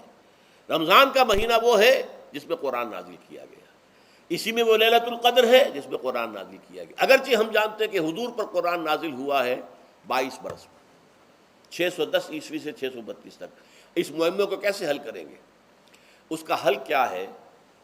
رمضان مبارک کی ایک شب مبارک لیلۃ القدر میں پورا قرآن لوح محفوظ سے دفعتاً پورا کا پورا سمائے دنیا، پہلا آسمان جو ہے ہمارا، اس کے اوپر نازل کر دیا گیا۔ اس کے لیے لفظ ہے انزلہ، انزلہ ینزل انزالن کے معنی ہے دفعتاً کسی چیز کو اتار دینا، اور نزلہ ینزل تنزیلا کے معنی ہے رفتہ رفتہ درجہ درجہ درجہ درجہ درجہ اتارنا۔ اعلام، عالم یعلم اعلاما، کسی شے کو خبردار کر دینا، بتا دینا، بس ہم نے بتا دیا تم جانو، تمہارا کام۔ تعلیم یہ ہے اس کو درجہ بدرجہ سمجھانا، اس کے دماغ میں اتارنا، دیکھنا کہ اتنی بات سمجھ گیا تو اگلی بات سمجھانا، یہ سمجھ میں آ گئی تو اگلی بات، تعلیم اس کو کہتے ہیں۔ تو انزال دفعتاً اتار دینا، تنزیل رفتہ رفتہ تدریجاً تھوڑا تھوڑا کر کے اتارنا۔ تو حضور پر تنزیل ہوئی ہے، فَإِنَّهُ نَزَّلَهُ عَلَىٰ قَلْبِكَ، جبرائیل نے اس قرآن کو تھوڑا تھوڑا تھوڑا تھوڑا کر کے، نزلناہ تنزیلا، رتلناہ ترتیلا، ہم نے تھوڑا تھوڑا کر کے اتارا ہے۔ لیکن لیلۃ القدر میں جو ماہ رمضان مبارک کی شب ہے آخری عشرے کی، اس میں پورا قرآن اتار دیا گیا تھا لوح محفوظ سے سمائے دنیا تک۔ شہر رمضان الذی انزل فیہ القرآن ھدی للناس وبینات من الھدی والفرقان، یہ قرآن کیا ہے، کیا بنا کر نازل کیا گیا؟ یہ حال ہے، یہ لوگوں کے لیے، پوری نوع انسانی کے لیے ہدایت ہے، اور یہ ہدایت بینات کی شکل میں آئی، واضح تعلیمات جن میں کوئی شک و شبے کی گنجائش نہیں، از خود روشن۔ بینہ اسے کہتے ہیں وہ شے جو از خود روشن ہو، جس کو ہم کہتے ہیں کہ آفتاب آمد، دلیل آفتاب، جب سورج طلوع ہو گیا تو اپنے وجود پر وہ خود دلیل ہے، اسے کسی اور دلیل سے ثابت کرنے کی ضرورت نہیں ہے، از خود واضح۔ تو بینات من الہدی، جو قرآن کی بنیادی ہدایت ہے وہ بینات پر مشتمل ہے، واضح چیز ہے، جو انسان کے لیے، اس کی فطرت کے لیے جانی پہچانی چیزیں ہیں، یہ کوئی باہر کی چیز نہیں آ رہی ہے، اس کے قلب کی گہرائیوں کے اندر یہ سب کچھ موجود ہے، اور اس کی گواہی اس کے قلب کی گہرائیوں سے نکلتی ہے کہ ہاں دیکھنا تقریر کی لذت کے جو اس نے کہا، میں نے یہ جانا کہ گویا یہی میرے دل میں ہے، اس نے تو میرے اپنی فطرت کی ترجمانی کی ہے۔ والفرقان، بینات من الہدی والفرقان، یہ بینات کا اطلاق فرقان پر بھی ہو رہا ہے، حق و باطل کے اندر فرق کر دینے والی شے۔ بین صورت میں یہ حق ہے، یہ باطل ہے، یہ جائز ہے، یہ ناجائز ہے، یہ غلط ہے، یہ صحیح ہے۔ یہ ہے قرآن مجید کی عظمت کا بیان۔ ویسے تو عظمت قرآن مجید کے اندر بہت سے مقامات پر آئی ہے اور بڑے ہی پرشکو انداز میں بھی آئی ہے، لیکن یہ اس وقت موقع نہیں ہے اس میں جانے کا۔ یہاں جو قرآن کا تعارف کرایا گیا، ھدی للناس وبینات من الہدی والفرقان، اور یہ رمضان میں نازل کیا گیا، لہٰذا رمضان کا مہینہ جو ہے اس عبادت کے لیے خاص اور مختص کر لیا گیا۔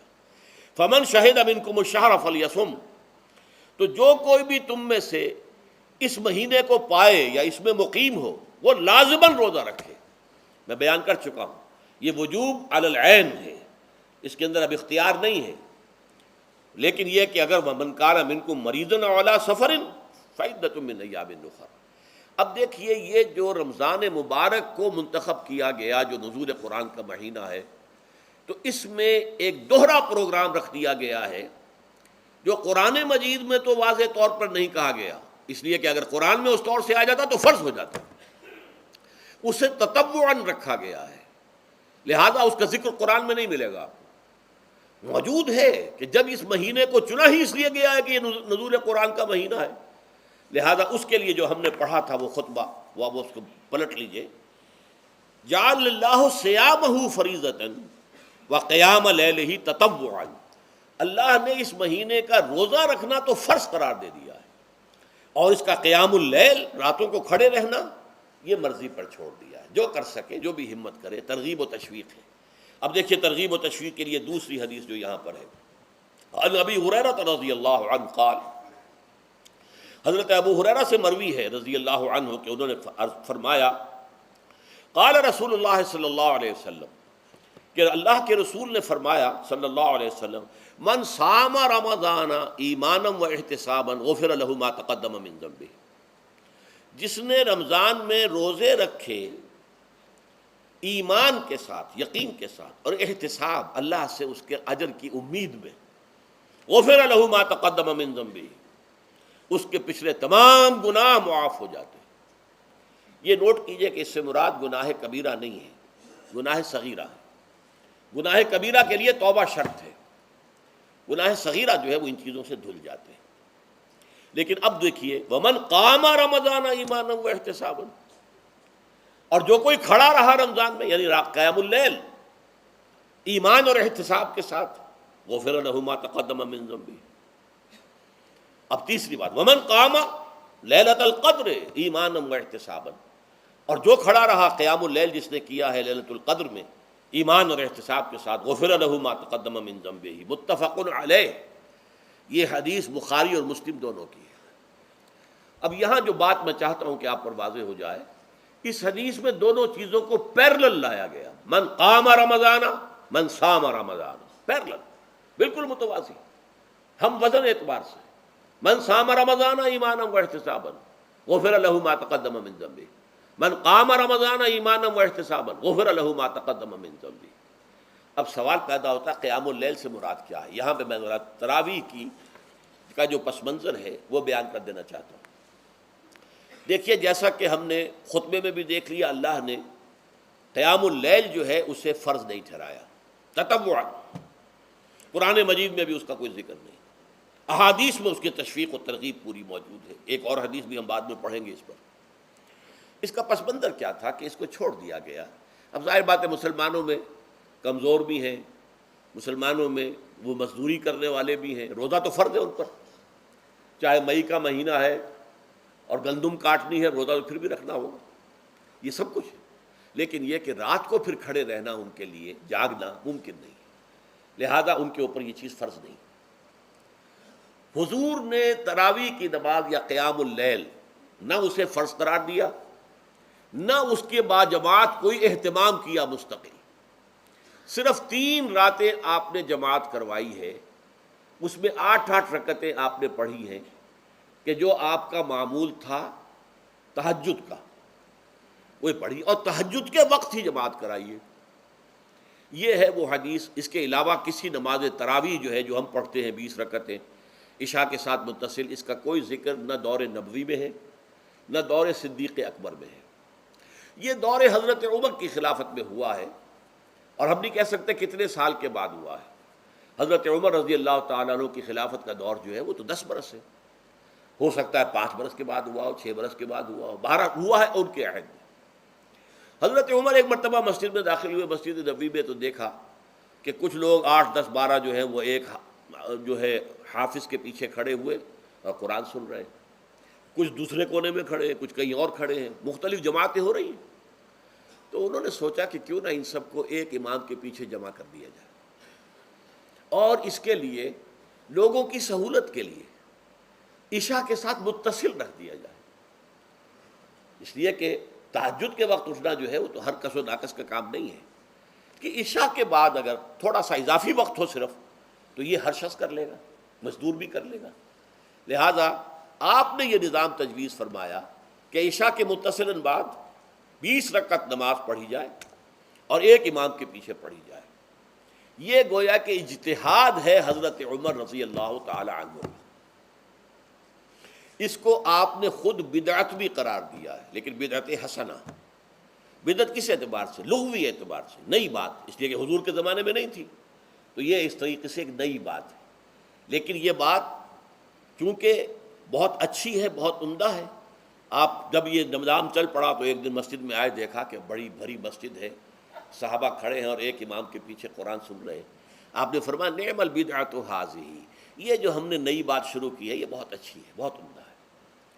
اب یہاں سے فرق واقع ہو گیا ہے۔ ایک تو اہل تشیع جو ہے وہ تو ویسے ہی حضرت عمر سے بہت دشمنی رکھتے ہیں، عناد رکھتے ہیں، تو حضرت عمر کے اجتہادات سے انہیں نفرت ہے، انہیں دوری ہے، چاہے وہ کوئی سا بھی حضرت عمر کا اجتہاد ہو۔ ہمارے ہاں اہل حدیث حضرات بھی در حقیقت حضرت عمر یا کسی اور خلیفہ راشد کے فعل کو وہ سمجھتے ہیں کہ یہ ایگزیکٹو آرڈرز ہیں، یہ ہمیشہ کے لیے نہیں ہے۔ حضرت عمر نے اپنے دور میں ایک نظام قائم کیا، ان کے دور کے لیے ٹھیک تھا، یہ ہمیشہ کے لیے نہیں۔ ہمیشہ کے لیے وہ 8 ہی رکعتوں کے قائل ہیں، وہ تہجد والے، لیکن اس میں بہرحال انہوں نے بھی خود یہ اضافہ کیا ہے کہ وہ 8 رکعتیں وہ عشاء کے ساتھ متصل پڑھتے ہیں، تہجد کے وقت تو نہیں پڑھتے۔ اور حضور نے تو صرف 3 روز جو ہے وہ کرائی تھی جماعت، وہ لوگ 30 دن یا 29 دن پڑھ رہے ہیں، تو اضافہ تو انہوں نے بھی کر دیا، اس نظام میں تبدیلی تو ہو گئی۔ لیکن اہل سنت جو کہلاتے ہیں، ہمارے جو 4 جو ہیں، جو ہمارے مسلک ہیں، حنفی، مالکی، شافعی، حنبلی، ان کا اتفاق ہے اس پر حضرت عمر کا، کیونکہ ان کے سامنے اصول یہ ہے کہ حضور نے فرمایا علیکم بسنتی وسنت الخلفاء الراشدین المہدیین، تم پر لازم ہے کہ میری سنت کو پکڑو مضبوطی کے ساتھ، اور میرے خلفاء راشدین مہدیین جو ہیں ان کی سنت کو پکڑو۔ اس اصول سے یہ چاروں فقہیں جو ہیں حضرت عمر کے اجتہادات جو ہیں ان کو بھی پابندی سمجھتے ہیں کہ تمام عمر کے لیے، قیامت تک کے لیے امت مسلمہ پر ان کی پیروی لازم ہے۔ لہذا اس میں اجماع ہے، اور یہاں تک کہ یہ سب سے آخری جو اس میں مسلک پیدا ہوا ہے زمانی اعتبار سے، سب سے پہلے مسلک جو ہے حنفی پیدا ہوا ہے، پھر مالکی پیدا ہوا ہے، پھر شافعی پیدا ہوا ہے، اور پھر حنبلی آخری ہے۔ اور امام احمد ابن حنبل بہت بڑے محدث بھی ہیں، مسند احمد ابن حنبل جو ہے وہ بہت بڑی کتاب ہے، بہت اہم کتاب ہے، جامع کتاب ہے، تو ان کے ہاں بھی 20 رکعتیں ہیں۔ چنانچہ حرمین شریفین میں، سعودی عرب میں، مکے اور مدینہ منورہ میں جو نماز تراویح ہوتی ہے اس کی 20 رکعتیں ہیں، لیکن اہل حدیث حضرات جو ہیں وہ اس 8 کے اوپر اکتفا کرتے ہیں۔ بہرحال یہ ایک اختلاف ہے جو میں نے اس کا پس منظر بیان کر دیا، لیکن اس 20 رکعت نماز سے ادا کرنے سے، جو کہ زیادہ سے زیادہ 50 منٹ یا 1 گھنٹہ لگتا ہے، اس سے وہ قیام اللیل کا حق ادا نہیں ہوتا۔ قیام اللیل کا تو کچھ اور ہی تقاضا ہے۔ قیام کسے کہتے ہیں؟ یہ سورہ مزمل سے واضح ہوتا ہے، یا ایھا المزمل قم اللیل الا قلیلا نصفہ او انقص منہ قلیلا او زد علیہ ورتل القرآن ترتیلا۔ آدھی رات یا آدھی رات سے کچھ کم، یعنی تہائی رات، یا آدھی رات سے کچھ زائد، 2/3 رات، یہ ہے قیام اللیل۔ چنانچہ سورہ مزمل ہی کی آخری آیت جو دوسرا رکوع مشتمل ہے جس پر، اس میں صاف کہہ دیا گیا ان ربک یعلم انک تقوم ادنی من ثلثی اللیل ونصفہ وثلثہ وطائفۃ من الذین معک۔ اے اللہ کے نبی، اللہ خوب واقف ہے کہ آپ بھی اور آپ کے ساتھ ایک جماعت بھی رات کو کھڑی رہتی ہے، 2/3 رات یا آدھی رات یا 1/3 رات۔ تو یہ سارا معاملہ جو ہے قیام اللیل کا، گویا کہ کم سے کم 1/3 رات پر اس کا اطلاق ہو سکے گا، یہ نہیں کہ 1 گھنٹے۔ اب اس کے ضمن میں دیکھیے حدیث پڑھیے، تیسری حدیث ہے ان عبداللہ ابن عمرو ابن العاص رضی اللہ تعالی عنہ، یہ وہی عبداللہ ابن عمرو ہے جن کی میں نے آپ کو حدیث پہلے سنائی ہے۔ یہ ساری رات کھڑے رہتے تھے، پوری رات، اور ہر روز روزہ رکھتے تھے، جس پر حضور نے منع کیا، لا تفعل، مت کرو ایسا، رضی اللہ عنہما۔ یہ خود بھی صحابی ہیں اور ان کے والد عمرو بن العاص بھی صحابی ہیں۔ ان رسول اللہ صلی اللہ علیہ وسلم قال، کہ اللہ کے رسول صلی اللہ علیہ وسلم نے فرمایا، الصیام والقرآن یشفعان للعبد، روزہ اور قرآن بندے کے حق میں شفاعت کریں گے۔ یقول الصیام، روزہ یہ عرض کرے گا اللہ کی جناب میں، اے رب پروردگار، انی منعتہ الطعام والشہوات بالنہار، میں نے تیرے اس بندے کو دن کے دوران کھانے پینے سے اور اپنی شہوت کا تقاضا پورا کرنے سے روکے رکھا، یہ میری وجہ سے روکا رہا، تو میری شفاعت اس کے حق میں قبول فرما، فشفعنی فیہ، میری شفاعت اس کے حق میں قبول فرما۔ ویقول القرآن، قرآن کیا کہے گا، منعتہ النوم باللیل، میں نے اسے رات کے وقت سونے سے، نیند سے روکے رکھا، فشفعنی فیہ، تو اس کے حق میں میری شفاعت قبول فرما۔ حضور فرماتے ہیں فیشفعان، ان دونوں کی شفاعت قبول کی جائے گی۔ یہ ہے قیام اللیل۔ یہ قیام اللیل صرف تراویح کی نماز سے جو پڑھ لی جاتی ہے، اور ہمارے ہاں تو یہ ہے، وہاں کم سے کم یہ تو تھا، صحابہ کرام کھڑے ہوتے تھے تو جو قاری پڑھ رہا ہوتا تھا وہ ان کے دل میں اترتا جاتا تھا، اس کا مضمون اور مفہوم جو ہے ان کو معلوم ہے، لہذا وہ اس کی زبان سے نکلا ہوا ہر لفظ ان کے قلب کی گہرائیوں تک اتر رہا ہے۔ یہاں تو یہ ہے، پیرٹ لائک حافظ ہے، اسے خود پتہ نہیں میں کیا پڑھ رہا ہوں، اکثر حفاظ جو ہیں وہ عالم تو نہیں ہوتے، اور جو سن رہے ہیں انہیں کچھ پتہ نہیں ہم نے کیا سنا ہے، تو ٹھیک ہے، کم سے کم ثواب تو انہیں ملے گا کہ انہوں نے وقت نکالا ہے، 1 گھنٹہ ہی اضافی صحیح، لیکن بہرحال اس کا وقت تو انہوں نے نکالا ہے، محنت کی ہے، کھڑے رہے ہیں، ثواب ملے گا۔ لیکن جو مقصد ہے وہ حاصل نہیں ہوتا۔ اس مقصد کے حصول کے لیے اول تو قیام اللیل کی کم سے کم مدت 1/3۔ اگر کوئی شخص فرض کیجئے کہ اس کے ہاں کوئی اور انتظام نہیں ہے، جیسا کہ ہمارے ہاں ہم نے انتظام کیا ہے، بڑے بڑے شہروں میں دورہ ترجمہ قرآن، اس میں ہمیں 5 گھنٹے لگ جاتے ہیں، نصف شب کے قریب جو ہے معاملہ ہو جاتا ہے۔ اس میں کیا ہوتا ہے کہ ہر 4 رکعت سے پہلے جو اس کے اندر پڑھا جانا ہے حصہ قرآن کا، اس کا پہلے ہم مطالعہ کرتے ہیں بیٹھ کر، ترجمہ اور کچھ موٹے موٹے نکات کی جو ہے وضاحت، پھر کھڑے ہو گئے اور قاری صاحب کے پیچھے 4 رکعتوں کے اندر وہ 4 رکوع یا جتنے بھی ہیں پڑھ لی، سن لی، پھر بیٹھ گئے 4 کے بعد، پھر اگلی 4 رکعتوں کے اندر جو کچھ پڑھا جانے والا ہے اس کا ترجمہ، اس کی تفہیم ہو گئی، پھر کھڑے ہو گئے، پھر سن لیا۔ اس طریقے سے 5-6 گھنٹے میں تراویح ختم ہوئی، تو تراویح بھی ہو گئی، حضرت عمر کے اجتہاد پر عمل بھی ہو گیا، 20 تراویح ہو گئی، لیکن یہ ہے کہ اس کے ساتھ جو اصل غرض و غایت ہے قیام اللیل کی وہ بھی حاصل ہو گئی۔ یہ ہم نے 17 سال پہلے شروع کیا تھا یا 18 سال پہلے، اور وہ انشاءاللہ اللہ کے فضل و کرم سے اب چل رہا ہے، بڑے بڑے شہروں میں ہو رہا ہے۔ لاہور میں جن مقامات پر ہو رہا ہے وہ تازہ جو ندائے خلافت ہے اس کے اندر آپ اس کی فہرست دیکھ لیں، کراچی میں تو اس سے غالباً 3 گنا مقامات کے اوپر وہ کام ہو رہا ہے، اور دوسرے شہروں میں بھی ہو رہا ہے۔ تو اس سے در حقیقت وہ غرض و غایت، وہ حکمت جو ہے پوری ہوتی ہے کہ یہ دونوں چیزیں پیرلل ہیں۔ من صام رمضان ایمانا واحتسابا غفر له ما تقدم من ذنبه ومن قام رمضان ایمانا واحتسابا غفر له ما تقدم من ذنبه، تو صیام اور قیام جو ہے ان دونوں کا حق ادا ہو جاتا ہے۔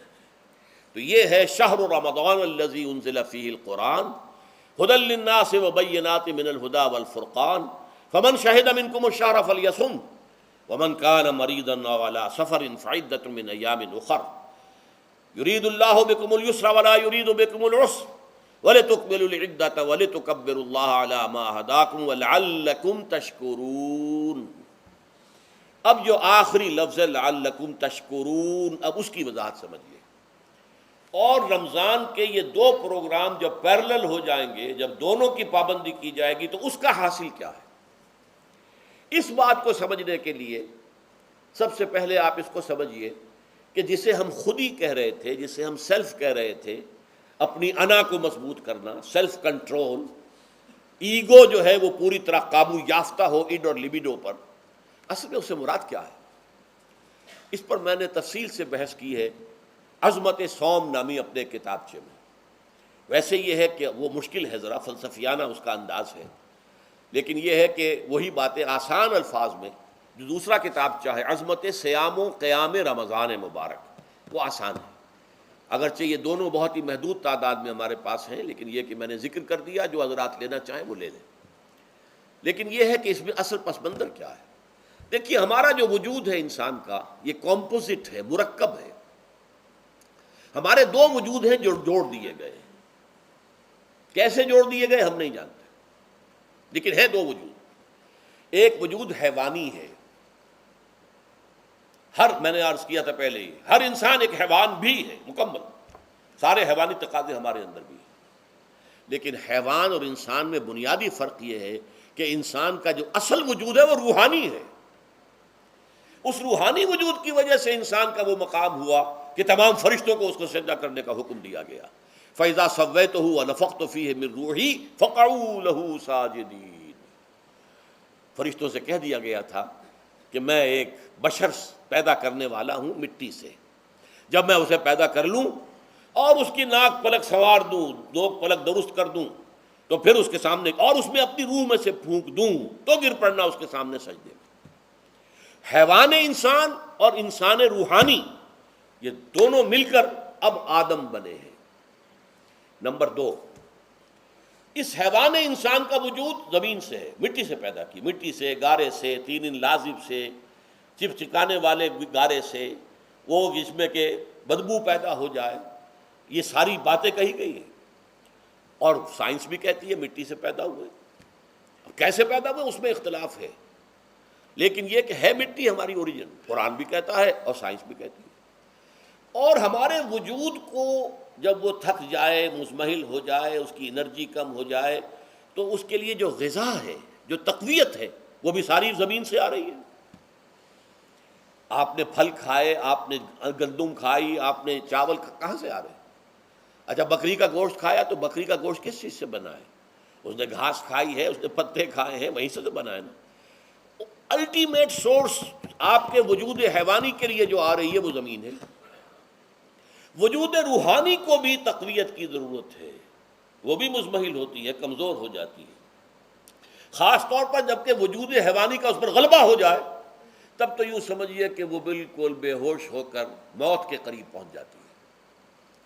اس کی تقویت، اس کی غذا وہیں سے آئی ہے جہاں سے روح آئی ہے، وہ کلام ربانی ہے، روح ربانی۔ نفخت فیہ من روحی، من روحی، من روحی، میں پھونک دوں اس میں اپنی روح میں سے۔ روح کا تعلق ذات باری تعالیٰ کے ساتھ ہے۔ اسی طرح کلام ربانی کہاں سے آیا ہے؟ اللہ تعالیٰ کے پاس سے آیا ہے، یہ اس کی تقویت کا ذریعہ ہے۔ اب عام حالات میں کیا ہوتا ہے؟ ہمارا یہ وجود حیوانی چھایا ہوا ہے ہمارے وجود کے اوپر، بیچاری روح جو ہے دبی رہتی ہے، پسی رہتی ہے۔ اگر خدا نہ خواستہ ہم گناہ گار بھی ہیں، گناہ پر گناہ کا ارتکاب کر رہے ہیں، تو وہ روح جو ہے وہ قلب کے آئینے شیشے کے اندر ہے۔ فیہا مصباح، المصباح فی زجاجہ، الزجاجۃ کأنہا کوکب دری۔ قلب جو ہے ایک شیشے کے مانند ہے جس کے اندر روح کا چراغ جل رہا ہے۔ اب اگر یہ اوپر جو شیشہ ہے اس پر دھواں آ گیا، لالٹین کی چمنی پر دھواں آ گیا، تو اب روشنی باہر تو نہیں آئے گی۔ اگر انسان گناہ کرتا ہے تو قلب پر رین، زنگ آ جاتا ہے، یا حضور نے فرمایا ایک داغ لگ جاتا ہے، اور گناہ کرتا ہے اور داغ لگتا ہے، اور گناہ کرتا ہے اور داغ، یہاں تک کہ بالآخر پورا قلب سیاہ ہو جاتا ہے۔ اب وہ روح اندر بند ہو گئی، وہ دفن ہو گئی۔ اس کے لیے اب ضروری ہے کہ اب ایک پروگرام ایسا دیا جائے جو ریورس ہو جائے۔ دن میں روزہ رکھواؤ تاکہ وہ جو اینیمل انسٹنکٹس ہے وہ دبے، تو جب یہ وزن جو ہے اس کے اوپر کم ہوگا تو کچھ سائی آف ریلیف اسے ملے گی۔ جیسے بے ہوش آدمی پڑا ہے، اسے کوئی ہلکا سا ہوش آ رہا ہے، آپ نے پانی کے کچھ چھینٹے دیے، اس کے بعد آپ نے رات کو کھڑے ہو کر قرآن کے انوار کو اتارا، بارش برس رہی ہے روح انسانی کے اوپر، قلب روحانی، قلب انسانی کے اوپر، جس میں کہ وہ روح جو ہے وہ دفن ہے، وہ زندہ ہوگی اثر نو، ہوش میں آئے گی، اور ہوش میں آئے گی تو دو کام ہوں گے. ایک تو اسے قرآن کی عظمت کا احساس ہوگا. یہ قرآن میری حیات تازہ کا ذریعہ بنا ہے. میں دب گئی تھی، میں پس گئی تھی، میں بے ہوش تھی، میں نیم مردہ تھی. اس قرآن کی بارش نے، یہ ترشح جو ہوا ہے مجھ پر، اس نے مجھے حیات تازہ عطا فرمائی. یہ جو قدر کا احساس ہوگا قرآن کا، لعلکم تشکرون، تاکہ تم قرآن کی عظمت سے واقف ہو جاؤ. ایک انسان بھوک کی وجہ سے اس کا شوگر لیول اتنا گر گیا کہ بے ہوش پڑا ہوا. اب ظاہر بات ہے کہ آپ اسے کچھ پانی کے چھینٹے دیں گے تو کچھ ہوش میں آئے گا، پھر غذا دیں گے تو اب وہ پوری توانائی پر آئے گا، تو معلوم ہوگا اسے اس غذا کی کیا قدر و قیمت ہے. اگر آپ کو بھوک ہی نہیں لگتی تو غذا بے معنی شے ہے. پیاس ہی نہ لگے تو آپ کو کیا معلوم کہ اس پانی کے اندر کتنی بڑی عظمت ہے، یہ میرے لیے کتنا بڑا انعام و احسان ہے اللہ کا. وہ تو پیاس پر، جان پر بنی ہوئی ہو، اور پیاس اس وقت آپ کو ایک گھونٹ پانی کوئی دے دے تو آپ کو معلوم ہوگا دنیا و مافیا سے بڑھ کر ہے یہ ایک گھونٹ پانی جو مجھے ملا ہے. اسی طرح جب روح دبی ہوئی تھی حیوانی وجود کے بوجھ تلے، جبکہ وہ نیم خوابیدہ یا نیم بے ہوش یا بالکل بے ہوش تھی، وہ دن میں تو روزہ رکھ کر اس پر سے حیوانی وجود کا وزن کم کیا گیا، اسے ایک ریلیف ملی. رات کو قرآن مجید کے انوار و برکات اس میں جذب کیے گئے تو اس کو پوری توانائی حاصل ہوئی. اس پوری توانائی کا پہلا نتیجہ تشکر، قرآن کا شکر. الحمدللہ الذی انزل علی عبدہ الکتاب ولم یجعل لہ عوجا. پھر وہ قلب کی گہرائیوں سے نکلے گا. سارا شکر اس اللہ کے لیے جس نے اپنے بندے پر صلی اللہ علیہ وسلم کتاب نازل کی اور اس میں کوئی کجی نہیں رکھی، کسی طرح کی ایش پیش نہیں. یا تبارک الذی نزل الفرقان علی عبدہ لیکون للعالمین نصیرا. بڑی بابرکت ہے وہ ذات جس نے اپنے بندے پر فرقان نازل فرمایا تاکہ وہ تمام جہان والوں کے لیے نذیر اور خبردار کرنے والا بن جائے. یہ قرآن کی عظمت کا احساس. اور ظاہر بات ہے جس قدر کسی نعمت کی قدر و قیمت کا احساس ہوگا اسی قدر تو آپ شکر ادا کریں گے. اگر آپ نے کسی بچے کے ہاتھ پر ہیرا رکھ دیا، اسے کیا پتا یہ ہیرا کس بلا کا نام ہوتا ہے، وہ سمجھے گا کانچ کا ٹکڑا ہے. لیکن اگر کوئی واقعتاً کو جوہر شناس ہو، جوہری ہو، اس کو آپ ہیرا دیں گے تو اسے معلوم ہے کہ مجھے کیا چیز دی گئی ہے. اس کے اندر جو شکر پیدا ہوگا وہ اس بچے کے اندر تو نہیں پیدا ہو سکتا جسے معلوم ہی نہیں. تو قرآن مجید کی اصل عظمت سے انسان واقف کب ہوگا؟ جبکہ اس کے ذریعے سے اس کی روح کو ایک حیات تازہ مل جائے اور اس طرح وہ پروگرام ریورس ہو جائے جو عام طور پر چل رہا تھا. ساری توجہ اپنے جسم پر، اس کے تقاضوں پر. جسم میں تھوڑی سی پھنسی نکل آئی ہے، بھاگ رہے، دوڑ رہے ہیں اس کے علاج کے لیے. کوئی اور مرض لاحق ہو گیا ہے، بھاگ رہے ہیں، دوڑ رہے ہیں اس کے علاج کے لیے، بڑی بڑی فیسیں بھی دے رہے ہیں. ساری جسم کی پرواہ ہے نا. روزانہ نہا رہے ہیں اور اچھے سے اچھا صابن لا کر نہا رہے ہیں، وہ جسم کی پرواہ ہے نا، اس کی دیکھ بھال ہے.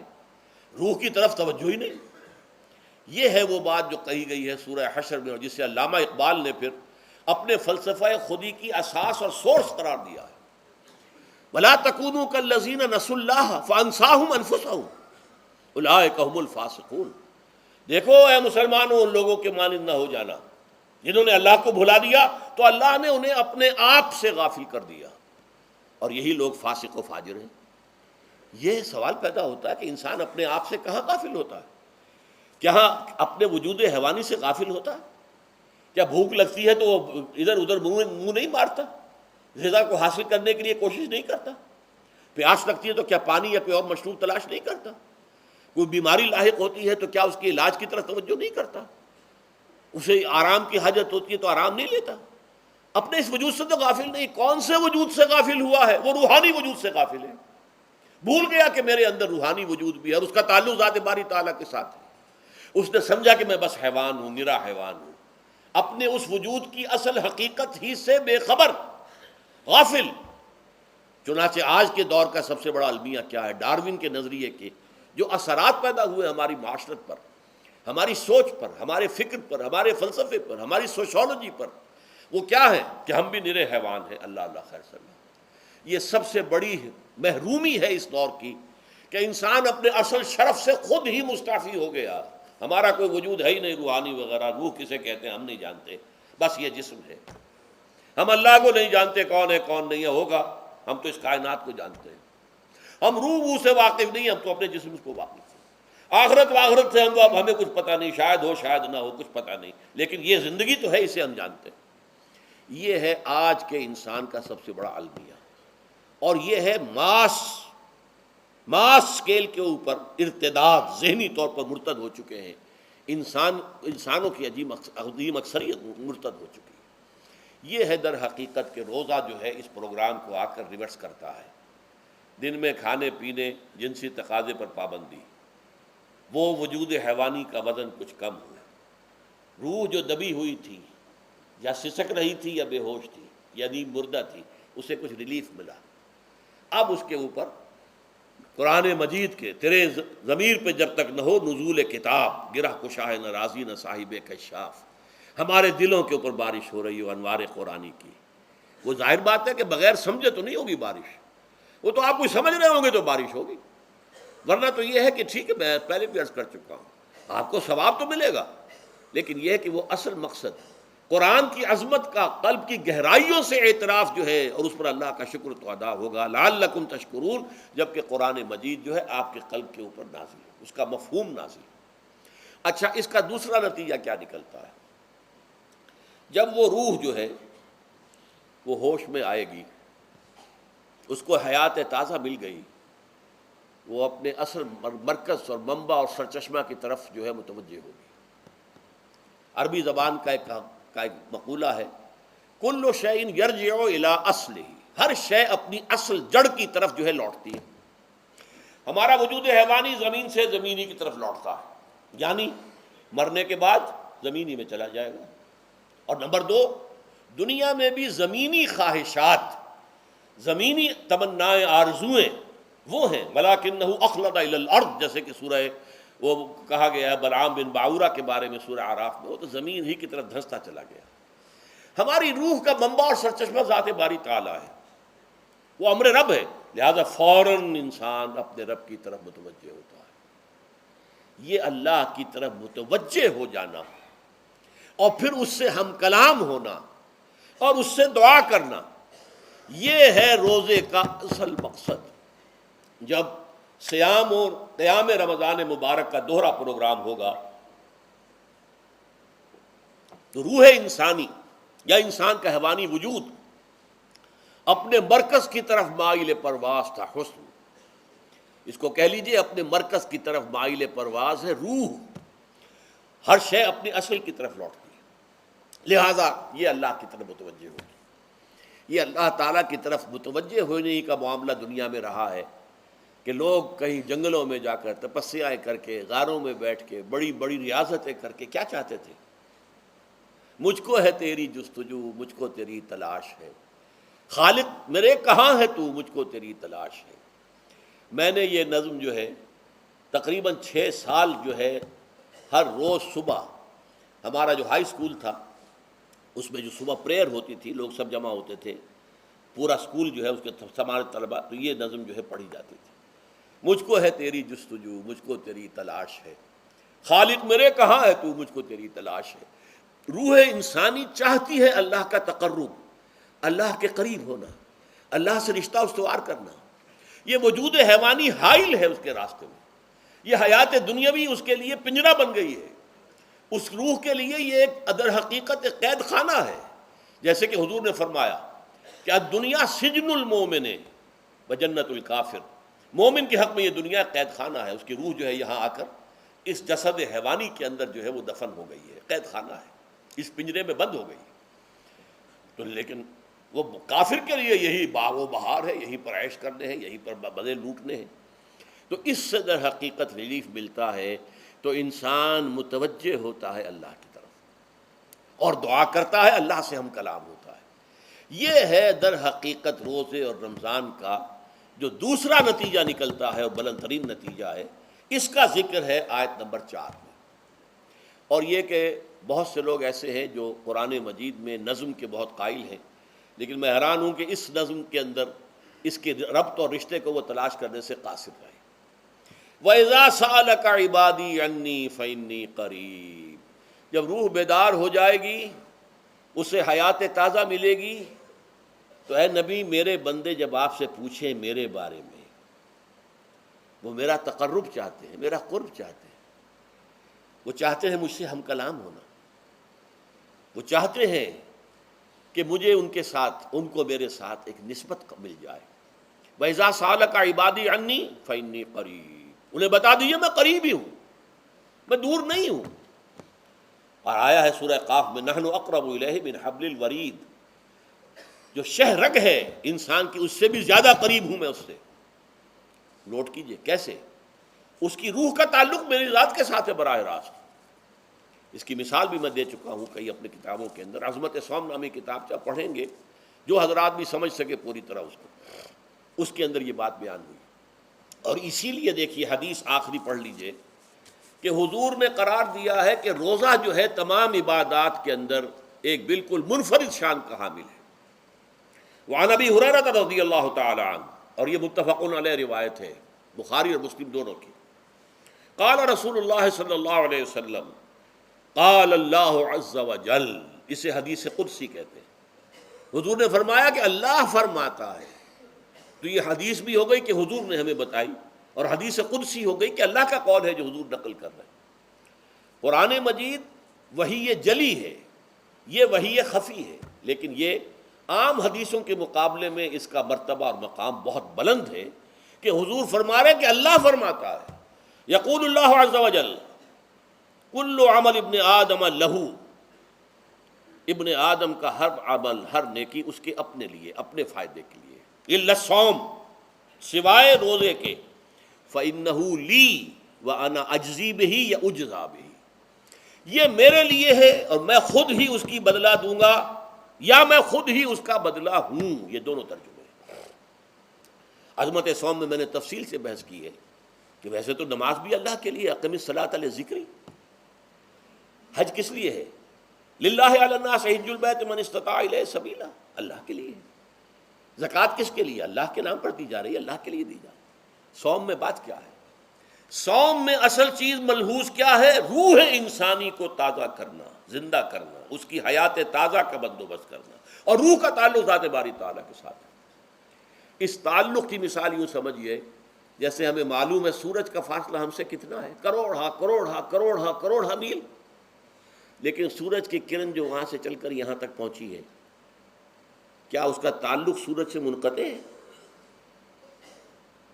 سورج کے ساتھ تو تعلق قائم ہے۔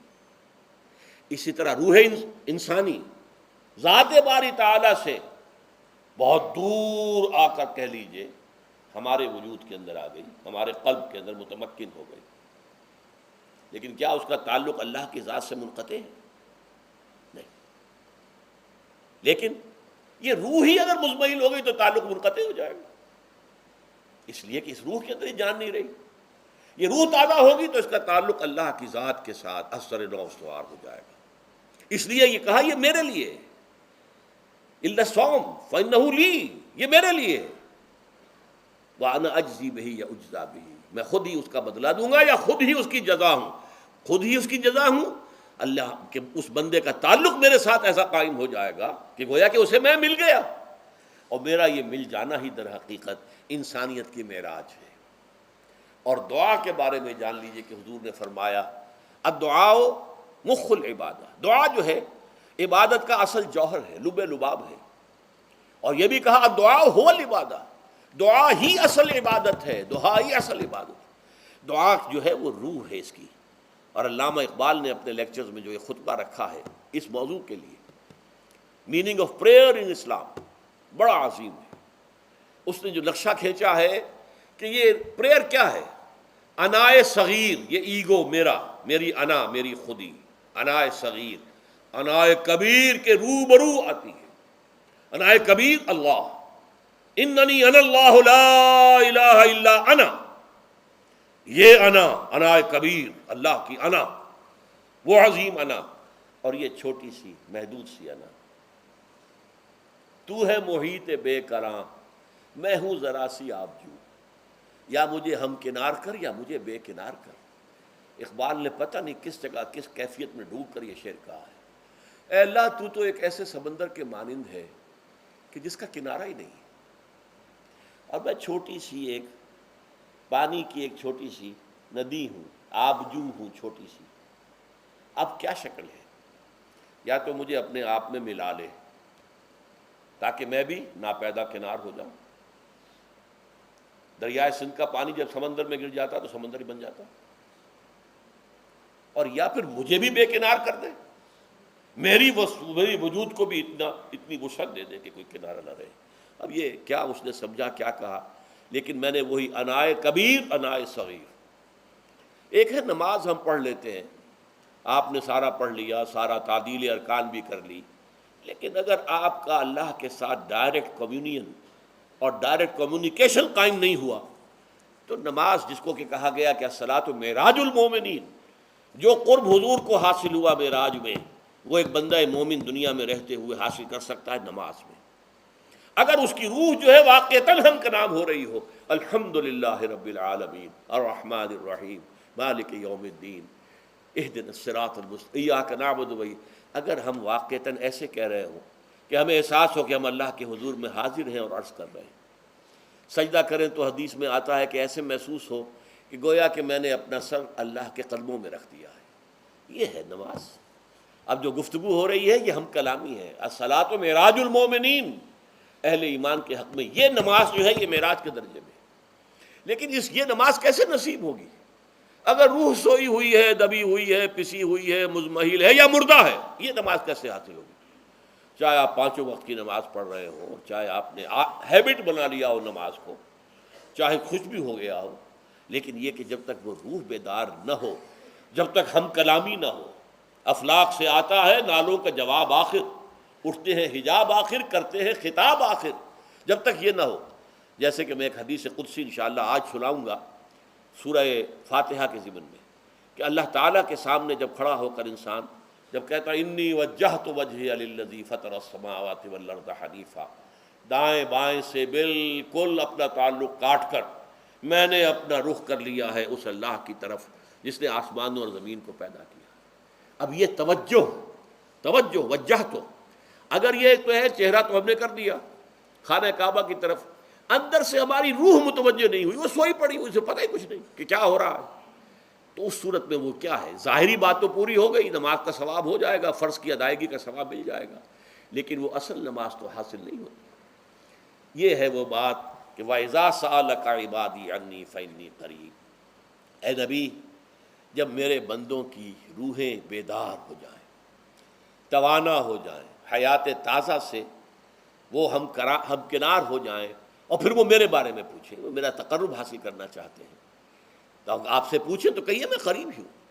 اجیب دعوت الداع اذا دعان، یہ ہے وہ دعا، میں ہر پکارنے والے کی پکار، ہر دعا کرنے والے کی دعا کو سنتا ہوں، قبول کرتا ہوں، جواب دیتا ہوں جہاں کہیں بھی مجھے پکارے. اذا دعان،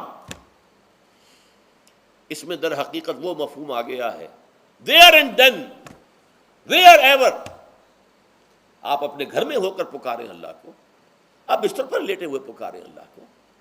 الذین یذکرون اللہ قیاما وقعودا وعلی جنوبہم. ہاں ٹھیک ہے، بعض مقامات بعض اوقات قبول دعا کے لیے زیادہ سازگار ہیں، حرم میں جا کر دعا مانگی جائے، اور منا میں، عرفات میں خاص طور پر، جبل رحمت پر خاص طور پر، ملتزم جو ہے کعبے کا اس پر خاص طور پر، وہ ایام بھی ہیں خاص. لیکن یہ نہیں ہے کہ بقیہ دنوں میں آپ کے اور اللہ کے درمیان کو بڑا فاصلہ ہے.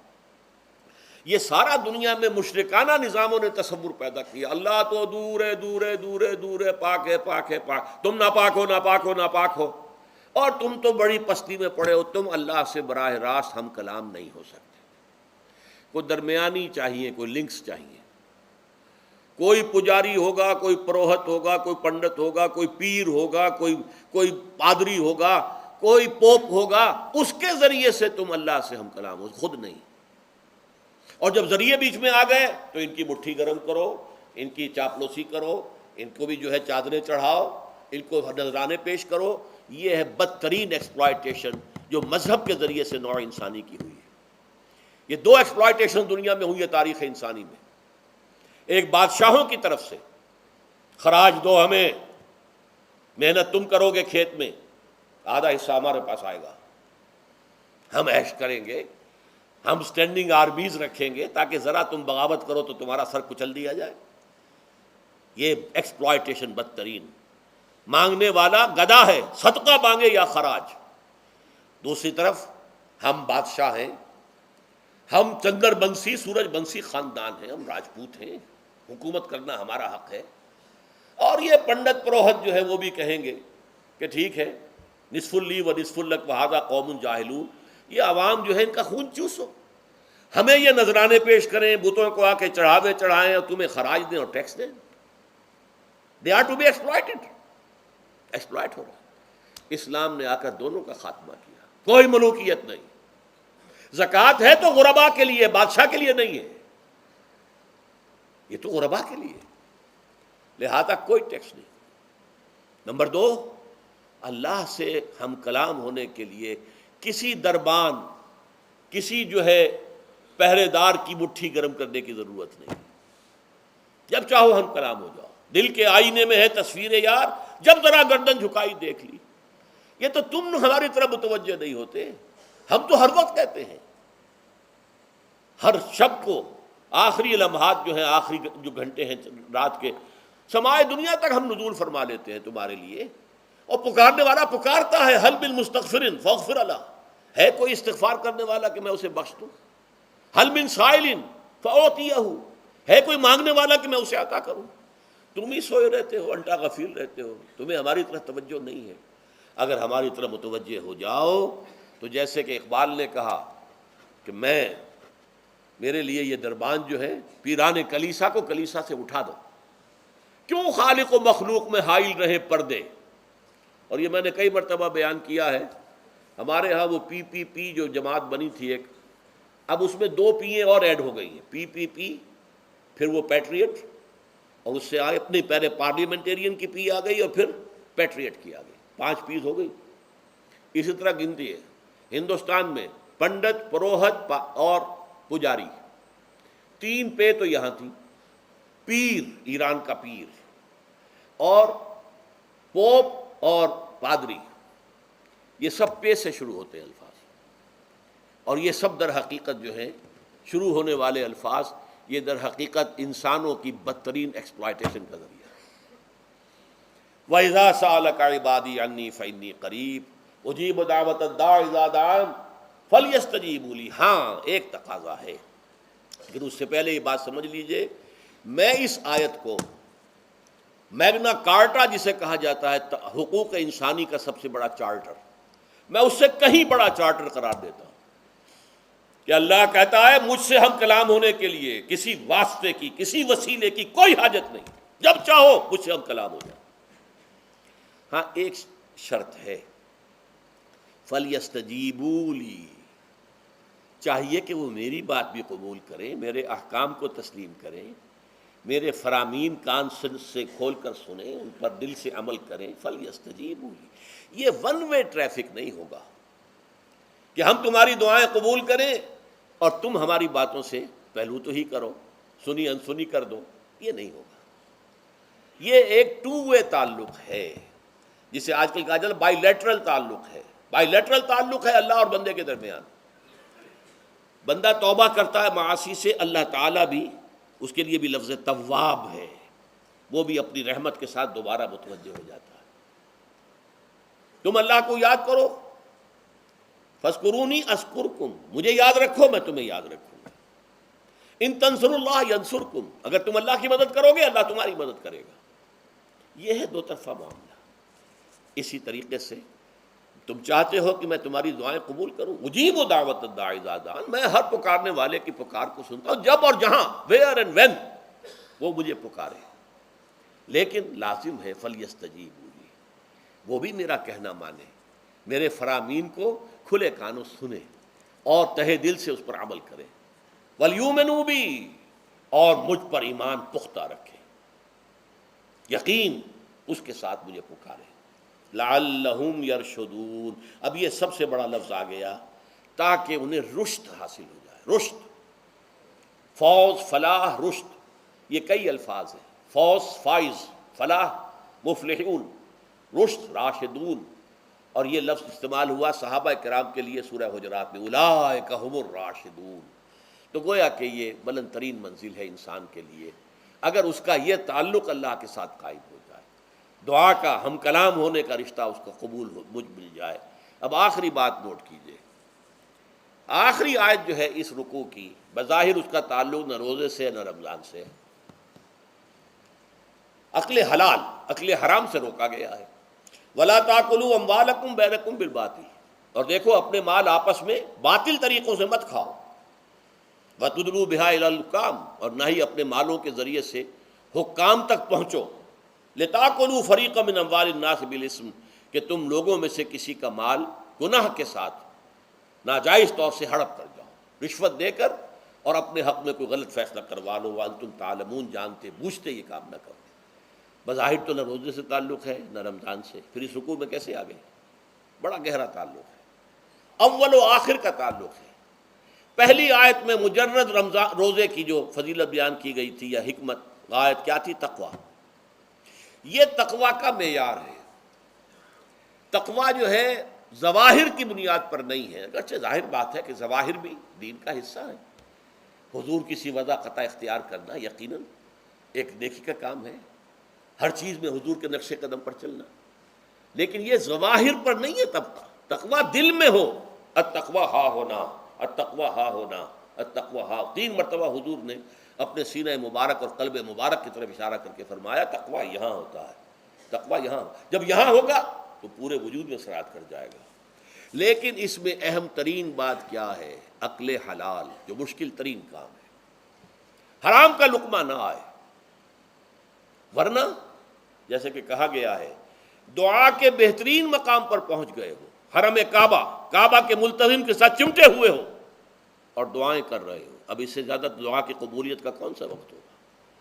یا آپ کھڑے ہو گئے جبل رحمت کے اوپر سب سے اونچے مقام پر جا کر، اور آپ نے 2 گھنٹے سے ہاتھ اٹھائے ہوئے ہیں، اللہ اے اللہ یا رب یا رب، لیکن حضور نے فرمایا کہ ایسے بہت سے لوگ ہیں، رجل یطیل السفر اشخص اغبرا، ایک شخص ہے سفر کی وجہ سے بہت لمبا سفر کر کے دربادہ تھکا بادا ہے، اور اس کا وہ احرام جو ہے وہ بھی میلا کچیلا ہو چکا ہے۔ ظاہر بات ہے آج کی بات نہیں ہو رہی ہے، جبکہ آپ 4 گھنٹے میں تو پہنچ گئے جدہ، اور پھر 2 گھنٹے میں مکہ پہنچ گئے، اور جا کر 2 گھنٹے میں آپ نے جو ہے عمرہ کیا اور بات چھٹی، احرام کھل گیا۔